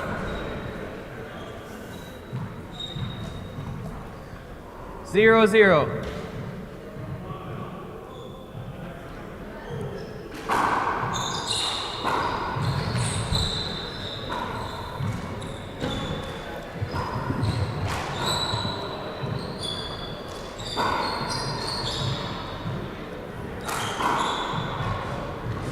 And out. 0, 0. Do you want to jump in on commentary? Short. Don't have linesman, but definitely short. Second serve. That's okay. Mike Wells, yeah. Nice to meet you. You run the program in Mankato, yeah. Recognise you. Okay. 1 serve, 0. Okay, we're back on court 2. Chris Gavin, I'm here with Mike Wells from the Mankato, running the Mankato handball. 2-0. He's got one of his star pupils at the moment. Yes. Playing on this court in Ray Ure. Ray Ure is playing Kevin Diggins of the Leixlip Club in Kildare. Mike, welcome to Ireland, first of all. Yeah, thank you very much. I got in this morning, so I'm trying to avoid the jet lag if I can. Excellent. So Ray's really made a name for himself. He's one of the most exciting players in America at the moment. Yeah, Ray has worked really hard on his game 3-0. the last year and a half for sure. He's made some real improvements with his offhand, which has made a big difference for him. That's a good shot by Kevin Diggins. Kevin, so these are And out. 2 0 real serves, strong 3. up-and-coming players. I'm not sure if you know Kevin. Kevin's again been in the mix. He's played a lot of the top open competitions the last year or two. Very determined player. Yeah, I've shoot from point. everywhere, but yeah. So Ray 1 had serves, a 3. breakout moment a couple of weeks ago in Portland. He did, yeah. He got to the final, so that's a major accomplishment for somebody that's 22. I think he was the youngest finalist ever on the Race for Eight Tour. Yeah. Yeah, and I've seen Kevin play many times. He's been to the collegiates 2 in serves, the 3. U.S. a few times. Yeah, so yeah. he's a very good player, very dangerous. This could be a bit of a battle now. Going to Kevin. Kevin wants to burst the bubble around Ray a bit. I don't think anyone will be getting tired in this match. No, they're both very they're fit. Both fit, very, very much so. 3 serves, 2. Wouldn't be a pick on them. Yeah. So the last couple of years has been Mankato have done very well in the collegiate, won a number of collegiate titles. Shane Dunn, Mark Doyle, Ray's in the mix now as well. Obviously, a few female players. 2 serves, 3 as well. So yeah, it all kind of started. I came to Ireland, I think it was 7 years ago, to start some partnerships for our university. One with Galway and one with Waterford Institute of Technology. Yeah. And so when I was in Galway, I met with Sienna. Yeah. Together and, at 3. You know, at that time she was rehabbing an ACL injury, and we talked about her coming over and maybe doing a master's program in sports psychology. So we're really proud of both her and Shane. They came over, got a graduate degree, came back, and are using it. Right? That's the most important thing, you know, if you're going to come all the way over there. So, we've had several Irish players. We currently have Mark Doyle, who's here in the tournament. Yeah. And then Clodagh Monroe is going to play in the 5 doubles. serves, 3. And then Hannah Grace is a freshman who's at Mankato this year. Yep. All very nice, as good a handball players as they are. They're nicer people, actually. Yeah, very 100%. nice people. Of course, Hannah's brother Rory is a top player as well. 3 serves, 5. Mark Doyle, again, one of the real Irish stars, young stars, so he's the top young player, and got to spend a bit of time with Mark 4 in Limerick serves, at 5. the World Championships a couple of weeks ago, which was pretty cool. Yeah, you're 100% right. It said it's nice to, I suppose, those programs only work if you bring good people into them. 5 serves, Yeah, that's 4. right. So, when the coaching staff is volunteer at Mankato, Yep. so if you're not getting paid, a lot of times people ask me, how do you get on the team? I say, by Kevin. Point. You have to love handball, and you got to be a nice person. Exactly. 6 serves, 4. Absolutely. Well, Gotta say, Kevin is playing really, really good stuff here. He's being really aggressive, putting the pressure on Ray. Yeah, for Ray to be successful, he's got to make sure he's not giving up any back walls to Kevin, and he's got to get him out of the front. Yeah.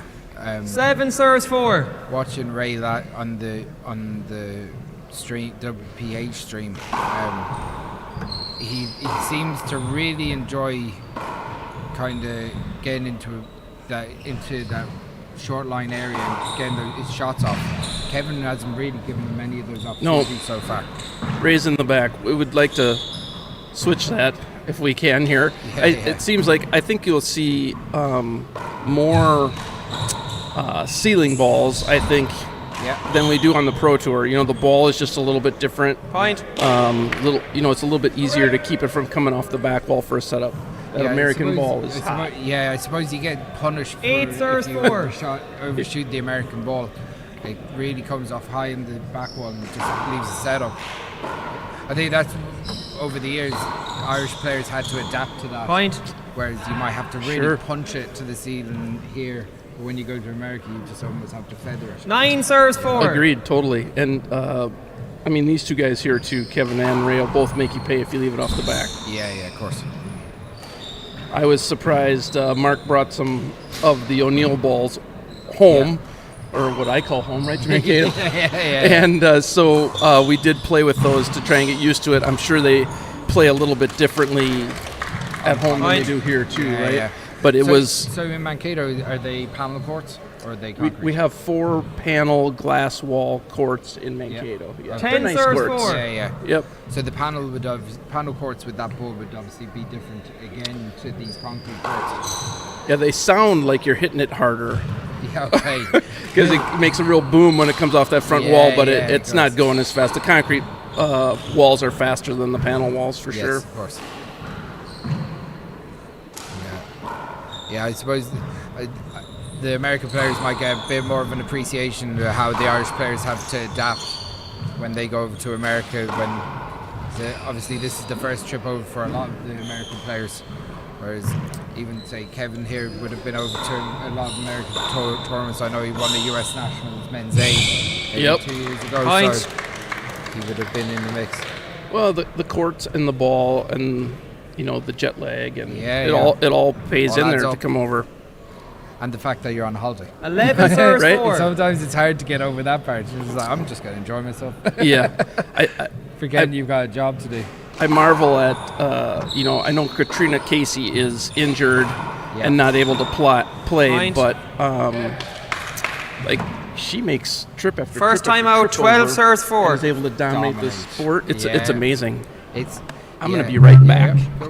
So Mike's going to go down to have a chat with Ray while we're on a timeout. Ray not really getting into the mix here so far. Kevin dominating the rally. He's at 12-4 up. Ray trying to find a little bit of form, but again, very relaxed customer. Been playing a lot of these big games over the course of the last year or so. So he's, as I said, he's one of the stars of the race for 8. 20 seconds. I'd say Kevin has started really well here. Sorry about that. I came a long way to coach. I better get it in while he's on the court. That's no problem. Like, I'm used to just kind of floating around chatting to myself anyway around these tournaments the last couple Alright, years. time in. So, Ray, your score is 12 serves 4. What was your advice to Ray at this part of the game so far? Well, my philosophy is most players, you can't tell them half a dozen things. You can tell them 1 or 2 things, and that's it. So I told Ray that he needs to make sure he takes that extra step back when he's going to shoot it so the ball gets out in front of him. He's still, it does behave differently. So it's like he's kind of waiting for it. We want the ball to get out in front. So just take the extra step, and they'll go in for you. Yeah. And then I said, let's 12. Not leave Kevin in the front if we can help it. Let's move him out of there. got a big. Thanks, Kevin. Good call by Kevin. It did look like he actually got under that, but better serve from Ray. Shoots it down the right with a reverse on it to the right side, trying to expose Kevin's right hand. Point. Yeah, and I actually think that Ray's serve down the right is his best serve. So I know sometimes people don't like to play lefties, but like I think for Ray, kind of makes him use his best serve. Timeout 7-12 when we come back. So yeah, that's a better shot now from Ray, and he's taken the last 3 points. He's now 12-7 down, but you gotta say Kevin's only a handful of points from the finish here. So yeah. So and sometimes when you're coaching, if you don't say anything, that's better. 100%. Sometimes you need time to think, I suppose. And look, you can see he's a very cool customer. Yeah. Both of them. Yeah. Agreed. They kind of 30 seconds left. The game is kind of cruising through. They're both very confident. So yeah, I feel like neither one of them gets rattled really. Yeah. So and of course I've had more exposure to Ray. Ray's been in a lot of big spots over his career. You know, he won a lot of junior championships in the U.S. and he's been playing well on the Pro Tour. So Ray serving score is 7-12. Yeah, I think that's the other side of it. That while Ray wouldn't be intimidated, Kevin's exposure in senior handball in Ireland, you'd imagine the standard of handball in both countries has actually just jumped up a notch in the last maybe 2 or 3 years. Go again. It's nice to see some young players making their way onto the tour. You know, definitely. It's good for the game when you go and look at some of those. I'm more familiar with the WPH draws, right? I mean, of course, it's no joke in the round of 16 and even the round of 32. There's a lot of tough matches there. Yeah. I tend to watch all the streams. To be honest, keeping up and all. 8-12. Look. I like to see how everyone's getting on, you know, and you want to. That's a big mistake from you, Kevin. Absolutely punished by Ray Ure. Yeah, it's fun to. I mean, I watch some of the WPH stuff. I watch a lot of the Irish stuff too because we like to see. You know, we're always looking for junior players, and it's fun to watch the top players. We don't get to see. Another timeout. Last timeout. 10-12. We come back. Very often in the States, so it's fun to see them. Yeah, it's great. Yeah. Absolutely. It's better. Yep. Okay. So Ray taking on a bit of instruction here from his coach Mike. It's like he said, this could still be in Kevin's hands if I was perfectly to be honest. He just needs to get in there and find a little bit of form, but he's given 30 seconds. Ray's serve has given himself opportunities in the rally to go for those shots and gain the confidence from there on out. Yeah. Would you agree? I totally agree. I feel like we work really hard. We play a lot of what we call 3-shot. Yeah. So you serve, you return a serve, and then take an offensive opportunity with the third 10 shot. seconds. And that's it. Yeah. Because return a serve is underrated. I mean, if you can't get it back in a way that puts the person at a disadvantage or under pressure, it's trouble. Yeah, it's I think the return to serve that you see there's certain players that 10 serves, Robbie 12. McCarthy's career has been built on a brilliant return to serve. Right. Yeah. Like he's one of the best returner of serves in the game. 11 Paul Brady serves, as well. 12. Very rarely do you see mistakes off his opponent's serve. Very rarely serve. give something easy. You have to really earn it. So I think something that maybe Martin Mulcairns has looked at the last couple of years, that he doesn't leave anything easy on the court. Yep. I would agree. And it's a good shot. The other person that has really, the last 3 years we've brought together at Killian 12. Carroll in for a camp to work with all the players. And I have to give him props. He's an amazing coach. Yes. And he remembers these young players from year to year, not just 13 the Ray serves, but 12. people that just start. He remembers Sure. them and remembers what they can do. And Second serve. he has really helped with return to serve for some of these advanced players. You know, just some other ideas and learning from a pro for some of these people. It's a great opportunity. That's a good finish from Kevin Diggins. Kevin not going away here. He was at one stage up 12-5, but he's now 13-12 down. Ray dominating the second half of the game. It's a good serve. Really good. Kevin resetting himself with that last kill and then hits an ace serve. Together That's at more 13. of what Kevin is known for. So can Kevin go and see this game out, or is Ray going to go and battle his way back into it again? It's an opportunity. Not taken. Kevin Diggins digs out. Ray takes 2 steps across the court. Opportunity for Kevin now. Can he put it away? He does. And that Ray will be disappointed that he gave him that opportunity off the back wall. Yep, can't make a mistake against either one of them. And especially not to their dominant 14 hand. match points. Yeah, so Kevin Diggins is going to serve for the first game. He's 14-13 up. And he goes down the right. Oh, that's a good shot from Ray.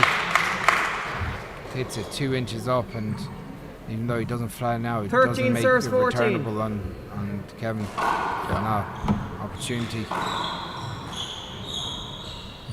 Big setup for Kevin Diggins. Tries to handcuff Ray. Opportunity off the back wall. Left up.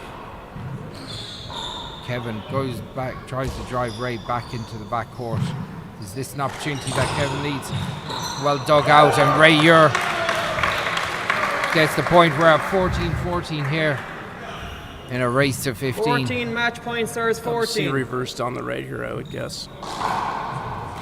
Yep. Oh, first game. Good serve. And Kevin Diggins disappointed that he let that go, but that was the first game to Ray Ure, 15-14. We'll be back in 2 minutes with the second game.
Serve, Okay, 0-0. we're back with game 2.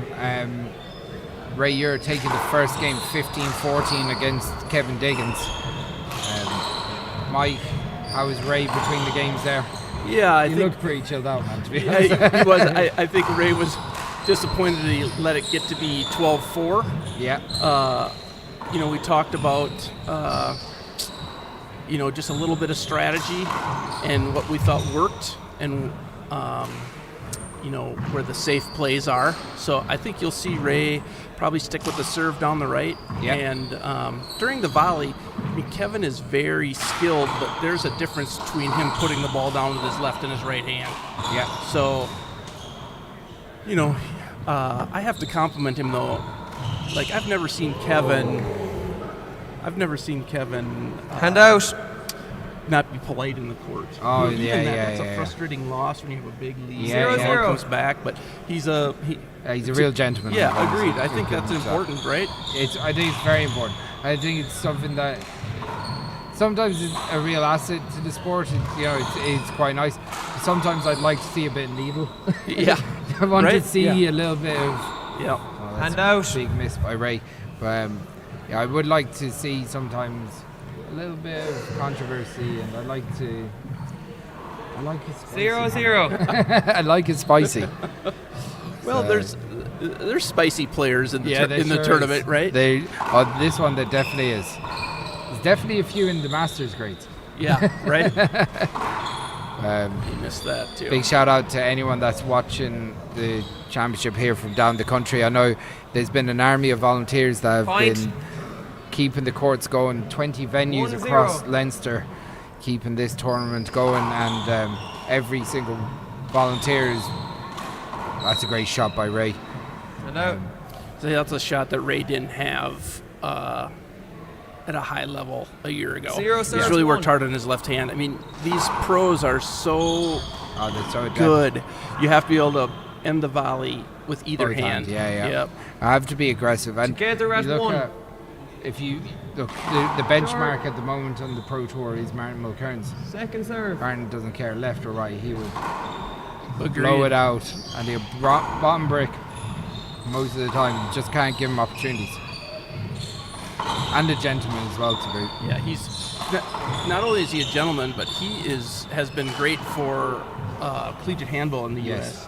I mean, both of the Mulcairns brothers have recruited a lot of students to play. I mean, I think there's lessons to be learned by the USHA from junior handball here in Ireland. I mean, I look at the junior grades here. There's lots of kids playing, and it's different environment between the two countries. Yeah, and the organizations are obviously we're part of a large base of and like look. But again, the standard is very high because the volunteerism is there. Yeah. I know, Kevin. Yeah. Even just the difference in community-based sport. You're right. You play for your town, you play for your country, Score or is county, one, you play for serves your one. country. You know, it's different in the States. Yes, there's a lot. We're competing against a lot of like high school sports. Football, baseball, basketball, softball, those kinds of things. So it's a different environment. I suppose, the big part of the GA is that localism side of things. Your club is the most important part of it. Your club is your hometown, and hand out. Very rarely you see a transfer from that. Yep. You know, so even at a top senior level in one serves three in the football or the hurling or the handball. Short. Players play for their county, they play for their community for their whole career. Yep. Second haircut. Second serve. Right, second serve here. Ray, you're the 3-1 lead over Kevin Diggins. That's a good finish. Yeah, good shot. Kevin leaving it up though in front of Ray, giving him the opportunity to put three serves one. Playing very aggressive at the moment. Short. That's short. Ray looking very second comfortable serve. at the moment, Mike. Yeah, I think he's. Sometimes it takes Ray a little bit to get things figured out. You know, we talk a lot about having a plan when we go in for a match, and I think sometimes Ray's a little reluctant to have a plan. He just plays to his strengths, but then as he gets going, he kind of figures out his opponent better. Yeah. And yeah, I guess if I could play like Ray, I'd probably play to my strengths too. Yeah. 100%. No, that was. Like Kevin, just 3 serves 1. having a hard time in this second game trying to find out what's going to work for him. That's better though. Hand out. He is taking the opportunities that are being handed. 1 to serves just 3. Can't give him anything to his left hand. He's too good. Yeah.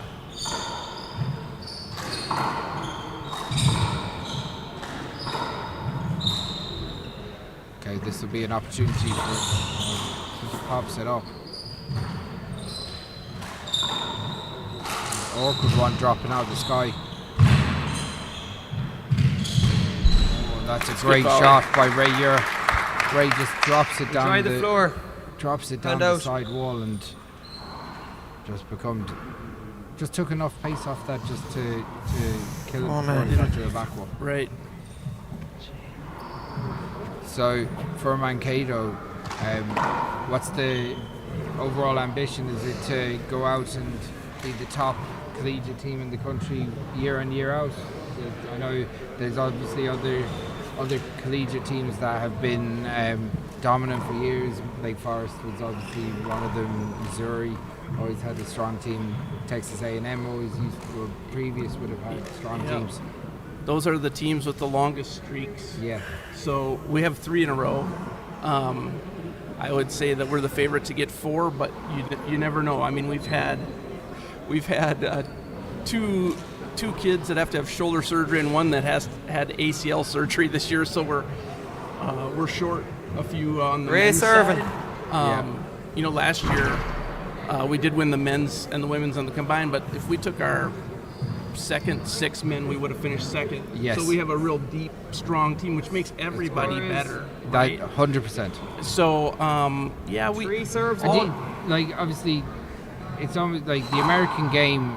I suppose Paul's standing in front of us, but like whereas Paul dominated the game for a couple of years, it was almost like there was a struggle for American players to come through. Short. You know, there was a lot of Irish players coming through. Charlie Shanks was going over. Was going over. Like, you know, Tony Healy previously would have been doing well over there, and it was, you know, there was almost like a quiet part for American players coming through. That seems to be changing a good bit. Like, yeah, we just don't have the junior programs. It's really hard to become a Killian Carroll, a Paul Brady, a Martin Mulcairns if you don't start playing until you're 18. Yeah, of course. Second serve. Yeah. So I mean, yeah, it's Paul Brady had an amazing run there. Just for like, I always say the hardest thing to do 1 serves 5 is to maintain excellence for a long period of time. Of course. I mean, like a decade he had where he just didn't lose. Yeah. So it's amazing. I Second serve. I don't know him, but he's an amazing handball player. Sure. Well, he's standing right here, so. Well, it's okay, I guess, if he hears me. Yeah. He knows he didn't lose for 10 years. But this is it. Like, boy, Ray. That's a great shot. And out. Like, look at just wrapped around, dropped into the wheelhouse, and then just put away from the back of the court. So I would say, like you asked about Mankato's goal. Yeah, we want to be a place where it's fun to win championships, right? But it's also fun to work with players and make them better. Yeah. So we want to be a place where people can come to improve their handball game. And I always start when we're recruiting someone by saying we have to make sure that our university is an academic fit, right? Yeah. We had one young man who wanted to come, he wanted to be an architect. We don't have that major. I'm like, well, I don't think we can't ask you to come. I mean, so the academic piece, we've had a handful of players that confided that, like, I didn't know if I was going to go to college or not. Yes. And then handball was like the hook. So they came, you had to take college algebra 3 times, but you got your degree, and now you're using it. So, I mean, that's the most important thing to me is the development of these young men and women. The handball piece is certainly important too, but not as important as the other. First time out, score 7, plays 1. We'll come back. Ray's on a roll now. Yeah, Ray's really motoring. He's any kill opportunity he's taken. Yeah. He looks like he's playing loose. He looks like he's enjoying it. Like so. Yeah, he seems to have a lot of the right characteristics to go a long way in the sport. Just on first live viewing, he's just like so relaxed. Yeah, I'm not going over there and screwing it up. Yeah. Hey, we've all been there. 30 seconds. Hey, I think you should do this. Yeah. You know, a lot of times with these really, I mean, Ray's handball IQ is very high. Yeah, right? you can tell that the way he's playing. You don't have to like say, do this. It's more of like, this is what I see. Yes. You know, and it's up to you, because sometimes I'll give some advice. 10 seconds. And the player will go in and it doesn't work. Yeah, if you just keep doing it, then that's foolish. Yes, of course. Right? So, I don't know. My style is more of a let's work together. Not really everyone's not going to be the same. Yeah, and the thing is, like, having a player like that, he has to, like, he can't be relying on a coach. It's an individual pursuit. Point. So, that 8 serves 1. I suppose maybe that is the right approach, and let him have to figure it out for himself. I know, like, I'll use Sienna as an example. It's a great pick. How did that happen? What a pick. That's outrageous stuff. Who's going to go for it now? Big opportunity. Kevin takes it on the fly. Dug out in the back court and put away. That's outrageous stuff from Ray Yer. Oh my God. Point. 9-1. I was going to use Sienna as an example. Sienna comes over, and she's already a really high ability player. Yes. And I don't really know what she needs from me for sure. So it takes a year to figure it out, right? You know, how many times do you get to coach them in a tournament? 1 serves 9. And I figured out the last thing she needs is a bunch of rah-rah stuff. You know, she needs something different than that. Each player is different. Some you want to pump them up, some you got to calm them down. I can imagine a lot of the Irish lads just need to be told bluntly, or girls, just bluntly, this is the situation. What do you need to do to change it? Even like Mark and Shane were a lot different, right? Yeah, of course. 10 serves 1. Yeah, I really have enjoyed the one nice thing about Mark and Clóide is, like, you get to work with them for 4 years. Yes. I only got Shane for 1 year. I mean, I can't even say enough positive things about Shane Dunn. But I only had him for 1 year as a person to get to know him and to work with him. And he's predominantly underarm. That and the other side is that he's just after winning the senior hardball title here a couple of weeks ago. I got a chance to obviously have a chat with him after that. I was interviewing him during the championship, and couldn't get a better advocate for the game, the traditional game. And that's a championship that's been going on officially for over 100 years. It's crazy. You know, so to have his name on that title twice with some of the greats of the game out of this country, I know he takes very seriously. I know he's very proud. What a player! He's so quick. 2 serves 10. Athletic.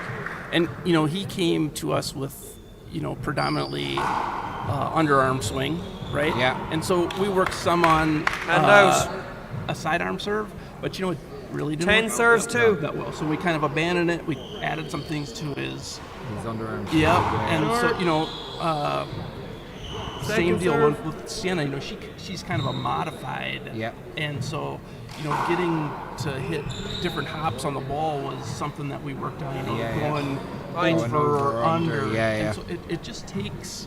You got to figure out what everybody kind of needs 11 and work on those items. So I'll have to go out myself, Mike.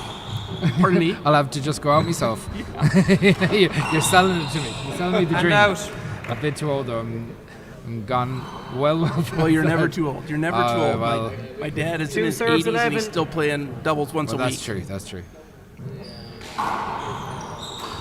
He told me a couple years ago he was going to quit. And I said, listen, if they open that door and let you in there, you better go in. That's good though. I know that is definitely one of the best things about the sport. You see this week there's quite a large draw in the over 17s division, and that's the golden. 11 serves 2. Some of them boys are tough. Well, and where I played doubles last weekend or 2 weekends ago with my youngest son that's 18. Where can a 57-year-old and a 18-year-old?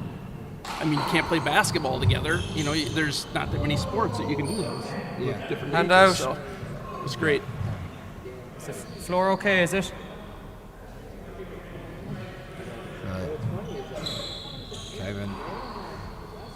Kevin not leaving it easy for Ray at this Two stage of the serves, game, 11. which you'd expect, but Ray a commanding lead at 11-2. That is true, but I feel like the volleys are better than the score kind of dictates. Yeah.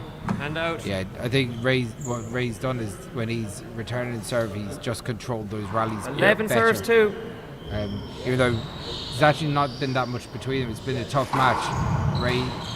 Kevin's just struggled for points in this game. Yeah, that's another example of a lot of work that he's put in on that. That's not an easy shot for a right-handed player. No, Wiping the floor, is it? Again, yeah, okay. 12-2. Good technique. Steps back into the pocket there and just goes for it. But as I said, that's why if you want to be that right side at the where top you of the top echelon that of serving line senior there. or open handball, that is, you have to take those opportunities. Yeah, you're right there. Could be wet. Well, I think Mark Doyle said it best. He had some shots in the back left corner that wrap around, and he's shooting it when his opponent is in the front. And we talk about it, and he said, well, you know, on the Pro Tour, if I don't shoot that, and I don't hit a perfect defensive shot, the other guy's going to kill it on me. 100%. So I may as well take that opportunity. Well, you know, he's probably 85% from back there anyway. Yeah. But I said that he has. That's the mindset you have to go in with. That it's either kill or be killed. Yeah. There's some shots where, like even me as an old player, there are some shots I won't pass up no matter where my opponent is. I don't even care. I'm going to shoot that ball because I feel like I can put it down. Right. It's Kevin Diggins skips it in. 13 Ray, serves you're 2. Just 2 points away from this match. Short. It's a short ball.